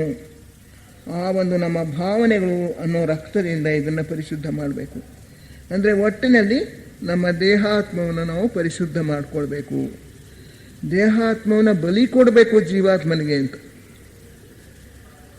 ದೇಹಾತ್ಮವನ್ನು ಬಲಿ ಕೊಟ್ಬಿಡ್ಬೇಕು ಅಂದರೆ ಕಾಮದೇಹ, ಸ್ಥೂಲದೇಹ, ಮನೋದೇಹ ನಾಶ ಮಾಡಬೇಕು ಅಂತಲ್ಲ, ಅವನ್ನೆಲ್ಲ ಪರಿಶುದ್ಧ ಮಾಡಿಕೊಳ್ಬೇಕು. ನಾನು ಅನ್ನೋ ಭಾವನೆಯನ್ನು ಬಲಿ ಕೊಡಬೇಕು, ಅದನ್ನು ಬಿಟ್ಟುಬಿಡಬೇಕು. ಇದಕ್ಕೆ ಡಾಕ್ಟರ್ ಬೆಸೆಂಟ್ರು ಇದನ್ನು ಇನ್ನೂ ಒಂದು ರೀತಿಯಲ್ಲಿ ಹೇಳ್ತಾರೆ. ಈ ರಕ್ತದಾನ ಬಲಿ ಕೊಡೋದು ಅನ್ನೋದು ಅದು it has A very high significance ಅಂತಾರೆ. ಯೋಗ ಮಾರ್ಗದಲ್ಲಿ, ಅಕ್ಕಲ್ಟ್ ಮಾರ್ಗದಲ್ಲಿ, ಗುಪ್ತ ಮಾರ್ಗದಲ್ಲಿ ಹೋಗುವಾಗ ನಾನು ಅನ್ನೋದನ್ನು ಬಲಿ ಕೊಡೋದು, ನಾನು ಪ್ರತ್ಯೇಕ ಮನೋಭಾವವನ್ನು ಬಲಿ ಕೊಡಬೇಕು, ಅದನ್ನು ಸಂಪೂರ್ಣವಾಗಿ ನಾಶ ಮಾಡಿಬಿಡಬೇಕು ಅನ್ನೋದಕ್ಕೆ ಒಂದು ಮೌರ್ಯ ಮಹರ್ಷಿಗಳು ಒಂದು ಹಿಂದಿನ ಒಂದು ಜನ್ಮದ ವೃತ್ತಾಂತವನ್ನು ಹೇಳ್ತಾರೆ. ಅವರು ಹಿಂದೆ ಈಗಿನ ಮೌರ್ಯ ಮಹರ್ಷಿಗಳು ಒಂದಾನೊಂದು ಜನ್ಮದಲ್ಲಿ ದೊಡ್ಡ ಚಕ್ರವರ್ತಿಯಾಗಿದ್ದರಂತೆ. ಈಗ HP ಬ್ಲೆವಾಟ್ಸ್ಕಿ ಆಗಿದ್ದವರು ಆಗ ಅವರ ಮಗನಾಗಿ ಹುಟ್ಟಿದ್ರು ಆ ಜನ್ಮದಲ್ಲಿ. ಈಗ ಕರ್ನಲ್ ಆಲ್ಕಾಟ್ ಆಗಿದ್ದವರು ಆಗ ಅವರ ಸೇನಾಧಿಪತಿಯಾಗಿದ್ದು. ಆ ಸೇನಾಧಿಪತಿಯನ್ನು ಅವರು ಯುವರಾಜ ರಾಜಕುಮಾರನ ರಕ್ಷಣೆಗೋಸ್ಕರ ನೇಮಿಸಿದರು. ಹೀಗೆ HP ಬ್ಲೆವಾಟ್ಸ್ಕಿಯವರ, ಆಗಿನ HP ಬ್ಲೆವಾಟ್ಸ್ಕಿಯವರ ಆ ಚಿಕ್ಕ ಹುಡುಗ ಅವನನ್ನು ರಕ್ಷಿಸೋದಕ್ಕೆ ಆಲ್ಕಾಟ್ರವ್ರನ್ನ ನೇಮಿಸಿದರು. ಆ ಹುಡುಗ ಒಂದು ಸಲ ತೋಟದಲ್ಲಿ ಮಲಗಿದ್ದಾಗ ಅಂಗರಕ್ಷಕ ಸೇನಾಧಿಪತಿ ಅವ್ರ ಜೊತೆಲೇ ಇದ್ದರು. ಶತ್ರುಗಳು ಕಾಯ್ತಾನೇ ಇದ್ದರು ಸಮಯನ. ಅವರಿಬ್ಬರೇ ಇದ್ದಾರೆ ಅಂತ ಗೊತ್ತಾದಾಗ ಬಂದು ಅವನನ್ನು ಅಟ್ಯಾಕ್ ಮಾಡ್ತಾರೆ. ಆ ಹುಡುಗನ ಸಾಯಿಸೋಕೆ ನೋಡ್ತಾರೆ. ಅಂದಮೇಲೆ ಒಂದು ಚೂಪಾದ ಆಯುಧವನ್ನು ಎಸೀತಾರೆ. ಅವನು ಬಿದ್ದಿದ್ರೆ ಸತ್ತೋಗ್ಬಿಡೋನು, ಆಯುಧ ಅವನಿಗೆ ತಗಲಿದ್ರೆ. ಅಷ್ಟರಲ್ಲಿ ಆಲ್ಕಾಟ್ರವ್ರು ನೋಡಿ ಆ ಹುಡುಗನ ಮೈ ಮೇಲೆ ಅವರು ಬಿದ್ದುಬಿಡ್ತಾರೆ. ಬಿದ್ದುಬಿಟ್ಟು ಆಯುಧ ಅವರ ಬೆನ್ನಿಗೆ ಚುಚ್ಚುತ್ತೆ. ಅವರು ಚುಚ್ಚಿ ಅವರು ಮರಣಾವಸ್ಥೆ ತಲುಪ್ತಾರೆ. ರಕ್ತ ಒಂದೇ ಸಮ ಸೋರ್ತಾ ಇರುತ್ತೆ. ಜೋರಾಗಿ ಕೂಕ್ಕೋತಾರೆ. ಬೇರೆಯವರೆಲ್ಲ ಬಂದು ಅವರಿಬ್ಬರನ್ನು ಕರ್ಕೊಂಡು ಹೋಗ್ತಾರೆ ಒಳಕ್ಕೆ. ಆ ಹುಡುಗ ರಾಜ್ಕುಮಾರ ಜ್ಞಾನ ತಪ್ಪಿ ಬಿದ್ದಿದ್ದನ್ನೇ ಹೊರತು ಅವನಿಗೇನು ಏಟಾಗಿರಲಿಲ್ಲ. ಆದರೆ ಆಲ್ಕಾಟ್ರವರಿಗೆ ಪ್ರಬಲವಾದ ಏಟು ಬಿದ್ದು ಅವರು ಸಾಯ್ತಾ ಇದ್ದರು. ಮಹಾರಾಜನ ಹತ್ರ ಕರ್ಕೊಂಡು ಹೋದಾಗ ಆಲ್ಕಾಟ್ರವರು ತಮ್ಮ ರಕ್ತ ಸೋರ್ತಾ ಇದೆಯಲ್ಲ ಗಾಯದಿಂದ, ಅದರಲ್ಲಿ ಒಂದು ತೊಟ್ಟು ರಕ್ತ ಕೈನಲ್ಲಿ ತೆಗೆದುಕೊಂಡು ಮಹಾರಾಜನ ಪಾದಗಳಿಗೆ ಬಡಿತಾರಂತೆ. ಸೌರಿ, ನನ್ನಿಂದ ಇನ್ನೇನು ಮಾಡೋಕ್ಕಾಗಲಿಲ್ಲ, ಆದರೆ ನಿಮ್ಮ ಮಗನನ್ನು ನಾನು ರಕ್ಷಿಸಿದ್ದೀನಿ ಅಂತ ಹೇಳ್ತಾರೆ. ಆಗ ಮಹಾರಾಜ ಹೇಳ್ತಾರಂತೆ, ನನಗೋಸ್ಕರ, ನನ್ನ ಮಗನಿಗೋಸ್ಕರ ನಿನ್ನ ಪ್ರಾಣವನ್ನೇ ನೀನು ಬಲಿ ಕೊಟ್ಟಿದ್ದೀಯಾ, ನಿನಗೆ ನಾನು ಏನು ಮಾಡೋಕ್ಕೆ ಸಾಧ್ಯ ಅಂತ. ಆಗ ಆಲ್ಕಾಟ್ರವರು ಹೇಳ್ತಾರೆ, ನಾನು ಮತ್ತು ನಿಮ್ಮ ಮಗ ಜನ್ಮ ಜನ್ಮದಲ್ಲಿಯೂ ಕೂಡ ನಿಮ್ಮ ಸೇವೆ ಮಾಡೋ ಹಾಗೆ ನನಗೆ ಅನುಗ್ರಹಿಸಿ ಅಂತ ಕೇಳ್ಕೊತಾರೆ. ಆಗ ಮೌರ್ಯರು ಅವನಿಗೆ ಹೇಳ್ತಾರೆ, ನೀನು ನನಗೋಸ್ಕರ ಪ್ರಾಣ ಬಲಿ ಕೊಟ್ಟಿರೋದ್ರಿಂದ ಇನ್ನು ಮುಂದೆ ಜನ್ಮ ಜನ್ಮಕ್ಕೂ ಕೂಡ ನೀನು ಮತ್ತು ನನ್ನ ಮಗನಾಗಿರೋರು ಜೊತೆಯಲ್ಲೇ ಹುಟ್ಟುತ್ತಾ ಇರ್ತೀರಿ ಮತ್ತು ನನ್ನ ಸೇವೆಯನ್ನು ಮಾಡ್ತೀರಿ ಅಂತ ಹೇಳಿ ಅನುಗ್ರಹಿಸ್ತಾರೆ. ಅಲ್ಲಿಂದ ಆಚೆಗೆ ಅವರು 3 ಜನಕ್ಕೂ ಕೂಡ ಒಂದು ಸಂಬಂಧ ಏರ್ಪಟ್ಟಿತು. ಮುಂದೆ ಮೌರ್ಯ ಮಹರ್ಷಿಗಳ ಶಿಷ್ಯರಾದರು. ಬ್ಲೆವಾಟ್ಸ್ಕಿಯವರು ಅವರ ಶಿಷ್ಯರಾದರು, ಆಲ್ಕಾಟ್ರು ಅವರ ಶಿಷ್ಯರಾದರು. ಅವರು ಈಗಲೂ ಕೂಡ ಮೌರ್ಯ ಮಹರ್ಷಿಗಳ ಸೇವೆಯನ್ನೇ ಮಾಡ್ತಾ ಇದ್ದಾರೆ. ಇದು ಒಂದು ರೀತಿಯ ರಕ್ತ ಬಲಿದಾನ ಅನ್ನೋದರ ಒಂದು ಅಂತರಾರ್ಥ. ಇದು ಬ್ಲಡ್ ಸ್ಯಾಕ್ರಿಫೈಸ್ ಆ್ಯಂಡ್ ಬ್ಲಡ್ ಕೋವೆನಾಂಟ್ ಅನ್ನೋದರ ಒಂದು ಅಂತರಾರ್ಥ. ಇದು ಇಂತಹ ಒಂದು ಬಲಿದಾನ ಗುಪ್ತ ಮಾರ್ಗದಲ್ಲಿ ಇದೆ ಇದು ಅಂತ ಹೇಳಿಬಿಟ್ಟು ಬೆಸೆಂಟ್ರವ್ರು ಹೇಳ್ತಾರೆ. ಒಟ್ಟಿನಲ್ಲಿ ನಾನು ಅನ್ನೋ ಒಂದು ವ್ಯಕ್ತಿತ್ವದ ಬಲಿದಾನ ಆಗಬೇಕು. ನಮ್ಮ ದೇಹಾತ್ಮವನ್ನು ನಾವು ಬಲಿ ಕೊಡಬೇಕು ಜೀವಾತ್ಮನ ಉದ್ಧಾರಕ್ಕೋಸ್ಕರ. ದೇಹಾತ್ಮವನ್ನು ಬಲಿ ಕೊಡೋದು ಅಂದರೆ ನಮ್ಮ ಸ್ಥೂಲ ದೇಹ, ಕಾಮದೇಹ ಮತ್ತು ರೂಪ ಮನೋದೇಹ ತಮ್ಮದೇ ಆಗಿರ್ತಕ್ಕಂಥ ವ್ಯಕ್ತಿ ಪ್ರತ್ಯೇಕತೆಯ ಮನೋಭಾವವನ್ನು ಕಳ್ಕೊಂಡು ಜೀವಾತ್ಮನ ಉಪಕರಣ ಆಗಬೇಕು. ಒಬೀಡಿಯಂಟ್ ಸರ್ವೆಂಟ್ಸ್, ಅವನ ವಿಧೇಯರಾಗಿರ್ತಕ್ಕಂಥ ಸೇವಕರಾಗಬೇಕು. ಅಂತಹ ಒಂದು ಸ್ಥಿತಿಯನ್ನು ನಾವು ತಲುಪಬೇಕಾದ್ರೆ ಈ ನಾನು ನಾವು ಪ್ರತ್ಯೇಕತೆಯ ಮನೋಭಾವವನ್ನು ನಾಶ ಮಾಡಬೇಕು, ಕೊಲ್ಲಬೇಕು, ಅದನ್ನು ಧ್ವಂಸ ಮಾಡಬೇಕು, ಬಲಿ ಕೊಡಬೇಕು. ಹಾಗೆ ಮಾಡಿದ ನಂತರ ಮಾತ್ರವೇ ಯೋಗ ಮಾರ್ಗದಲ್ಲಿ ನಾವು ಮುಂದಕ್ಕೆ ಹೋಗೋದಕ್ಕೆ ಸಾಧ್ಯ. ನಾನು ನಾವು ಪ್ರತ್ಯೇಕತೆಯ ಮನೋಭಾವವನ್ನು ಬಲಿ ಕೊಡ್ತೇವೆ ಹೊರತು ನಾನು ಅನ್ನೋದನ್ನು ನಾಶ ಮಾಡೋಣ. ನಾನು ಅನ್ನೋದು ವಿಶಾಲವಾಗಿಬಿಡುತ್ತೆ. ಎಲ್ಲರೂ ನಾನೇ, ಪ್ರಪಂಚದಲ್ಲಿರ್ತಕ್ಕಂಥ ಎಲ್ಲ ಜೀವ ಚೈತನ್ಯವೂ ನಾನೇ ಅನ್ನೋ ಒಂದು ವಿಶಾಲವಾದ ಮನೋಭಾವ ನಮಗೆ ಬಂದ್ಬಿಡುತ್ತೆ. ಯಾರನ್ನ ನೋಡಿದ್ರೂ ಕೂಡ ಅವರ ಕಷ್ಟ ಸುಖಗಳು ನನ್ನ ಸ್ವಂತ ಕಷ್ಟ ಸುಖಗಳು ಅನ್ನೋ ಮನೋಭಾವನೆ ಬರುತ್ತೆ. ನಮ್ಮ ಸುಖಕ್ಕೋಸ್ಕರ ನಮ್ಮ ಕಷ್ಟಕ್ಕೆ ನಾವು ಮರುಗೋದೇ ಇಲ್ಲ ಅಲ್ಲಿಂದಾಚೆಗೆ. ಆದರೆ ಸೂಕ್ಷ್ಮತೆಯನ್ನು ಕಳ್ಕೊಳ್ಳೋದಿಲ್ಲ. ಇತರರ ದುಃಖಕ್ಕೆ ನಾವು ಮರಗ್ತೇವೆ, ಇತರರ ನೋವಿಗೆ ನಾವು ಹೋಗ್ಬಿಡ್ತೇವೆ. ನಮ್ಮನ್ನು ಇತರರು ಹೊಗಳಬೇಕು ಅನ್ನೋ ಆಸೆ ಹೊರಟೋಗುತ್ತೆ. ಇತರರು ನಮ್ಮನ್ನು ಟೀಕಿಸಿದ್ರು ಕೂಡ ನಮಗೆ ನೋವು ಉಂಟಾಗೋದಿಲ್ಲ. ಆದರೆ ಸೂಕ್ಷ್ಮತೆ ಹೋಗೋದಿಲ್ಲ. ಅಸ್ಟ್ರಲ್ ಸೆನ್ಸಸ್, ನಮ್ಮ ಕಾಮದೇಹದ ಇಂದ್ರಿಯಗಳು ಮತ್ತಷ್ಟು ಸೂಕ್ಷ್ಮವಾಗಿರುತ್ತೆ. ಎಲ್ಲವನ್ನೂ ತಿಳ್ಕೊಳ್ಳೋ ಶಕ್ತಿ, ಕೇಳ್ಕೊಳ್ಳೋ ಶಕ್ತಿ, ಸ್ಪಂದಿಸೋ ಶಕ್ತಿ, ಅವರಿಗೆ ಹೋಗೊಳಿಸೋ ಶಕ್ತಿ ಬೆಳೆಯುತ್ತೆ. ಇತರರ ಕಷ್ಟಗಳನ್ನು ಕೇಳ್ಕೊಳ್ಳೋದಕ್ಕೆ ಸದಾ ನಮ್ಮ ಕಿವಿಗಳು ಸಿದ್ಧವಾಗಿರ್ತವೆ. ಇತರರಿಗೆ ಸಹಾಯವಾಗ್ತಕ್ಕಂಥ ಮಾತುಗಳನ್ನು ಆಡೋದಕ್ಕೆ ನಮ್ಮ ನಾಲಿಗೆ ಸದಾ ಸಿದ್ಧವಾಗಿರುತ್ತೆ. ಆದರೆ ಇತರನ್ನ ನೋಯಿಸೋ ಮಾತುಗಳನ್ನ ಆಡೋ ಶಕ್ತಿನ ಅದು ಕಳ್ಕೊಂಡ್ಬಿಡುತ್ತೆ. ಆಗ ನಮ್ಮ ಈ ದೇಹಾತ್ಮ ಸಂಪೂರ್ಣವಾಗಿ ಜೀವಾತ್ಮನ ಅಧೀನ ಆದಾಗ ನಾವು ಗುರುಗಳ ಎದುರಿಗೆ ನಿಂತ್ಕೊಳ್ಳೋ ಒಂದು ಸಾಮರ್ಥ್ಯವನ್ನು ಪಡಿತೇವೆ. ಅಂದರೆ ಅವರ ಒಂದು ಶಿಷ್ಯತ್ವವನ್ನು ನಾವು ಪಡ್ಕೊಳ್ತೇವೆ. ಇದು ದೇಹಾತ್ಮನನ್ನು ಸಂಪೂರ್ಣವಾಗಿ ನಾವು ವಶ ಮಾಡಿಕೊಂಡಾಗ, ಜೀವಾತ್ಮನ ಅಧೀನ ಮಾಡಿಕೊಂಡಾಗ ನಡೀತಕ್ಕಂಥ ಒಂದು ವಿಕಾಸ, ನಮ್ಮಲ್ಲಿ ಆಗ್ತಕ್ಕಂಥ ಒಂದು ಬೆಳವಣಿಗೆ. ಅದಾದ ನಂತರ ಮೊದಲನೆಯ ದೀಕ್ಷೆ ಸಿಗುತ್ತೆ. ಅಲ್ಲಿಂದ ನಾವು ಮುಂದಕ್ಕೆ ಹೋಗ್ತೇವೆ. ಇಂತಹ ಒಂದು ಸ್ಥಿತಿಯನ್ನು ನಾವೆಲ್ಲರೂ ಪಡ್ಕೊಳ್ಳೋಣ. ದಿನಜೀವನದಲ್ಲಿ ನಮ್ಮ ಭಾವನೆಗಳು ಮತ್ತು ಯೋಚನೆಗಳನ್ನು ಪರಿಶುದ್ಧ ಮಾಡಿಕೊಳ್ಳೋಣ. ಕಾಮದೇಹ ಮತ್ತು ಮನೋದೇಹವನ್ನು ಶುದ್ಧಿ ಮಾಡಿಕೊಳ್ಳೋಣ. ಅವುಗಳ ಸಾಮರ್ಥ್ಯವನ್ನು ಬೆಳೆಸ್ಕೊಳ್ಳೋಣ, ಸೂಕ್ಷ್ಮತೆಯನ್ನು ಹೆಚ್ಚಿಸ್ಕೊಳ್ಳೋಣ. ಆದರೆ ನಮ್ಮ ಸ್ವಂತ ದೇಹಾತ್ಮನ ಉನ್ನತಿಗೋಸ್ಕರ ಅಲ್ಲ, ನಮ್ಮ ಜೀವಾತ್ಮನ ಉನ್ನತಿಗೋಸ್ಕರ. ಜೀವಾತ್ಮ ಪುರುಷಾತ್ಮನ ಒಂದು ಅಂಶ, ಪುರುಷಾತ್ಮ ಭಗವಂತನ ಅಂಶ. ಅದೇ ಅಂಶವೇ ಎಲ್ಲರಲ್ಲೂ ಇದೆ. ಎಲ್ಲರೂ ಕೂಡ, ನಾನು ಕೂಡ, ಎಲ್ಲರೂ ಆ ಭಗವಂತನ ಅಂಶಗಳೇ. ನಾನು ಮತ್ತು ಇತರರು ಒಂದೇ. ಮನುಷ್ಯರು ಮಾತ್ರವೇ ಅಲ್ಲ, ಸಕಲ ಪ್ರಾಣಿಗಳು, ಸಸ್ಯಗಳು, ಖನಿಜಗಳು ಎಲ್ಲದರಲ್ಲಿ ಇರ್ತಕ್ಕಂಥ ಜೀವ ಚೈತನ್ಯವೇ ನನ್ನಲ್ಲಿರ್ತಕ್ಕಂಥ ಜೀವ ಚೈತನ್ಯ. ನಾನು ಬೇರೆ ಅಲ್ಲ, ಇವುಗಳ ಬೇರೆ ಅಲ್ಲ ಅನ್ನೋ ಒಂದು ಅನುಭವವನ್ನು ಸಾಕ್ಷಾತ್ತಾಗಿ ಪಡ್ಕೊಳ್ಳೋಣ. ನಮ್ಮ ಜೀವನವನ್ನು ಇತರರ ವಿಕಾಸಕ್ಕೋಸ್ಕರ, ಅವರಲ್ಲಿರುವ ದುಃಖವನ್ನು ಹೋಗಲಾಡಿಸೋದಕ್ಕೋಸ್ಕರ, ಅವರ ನೋವನ್ನು ಕಡಿಮೆ ಮಾಡೋದಕ್ಕೋಸ್ಕರ, ಇವರಿಗೆ ಸಹಾಯ ಮಾಡೋದಕ್ಕೋಸ್ಕರ ವಿನಿಯೋಗಿಸೋಣ. ಇದಕ್ಕೆ ನಾವು ಎಲ್ಲರೂ ಕೂಡ ಕಂಕಣಬದ್ಧರಾಗೋಣ.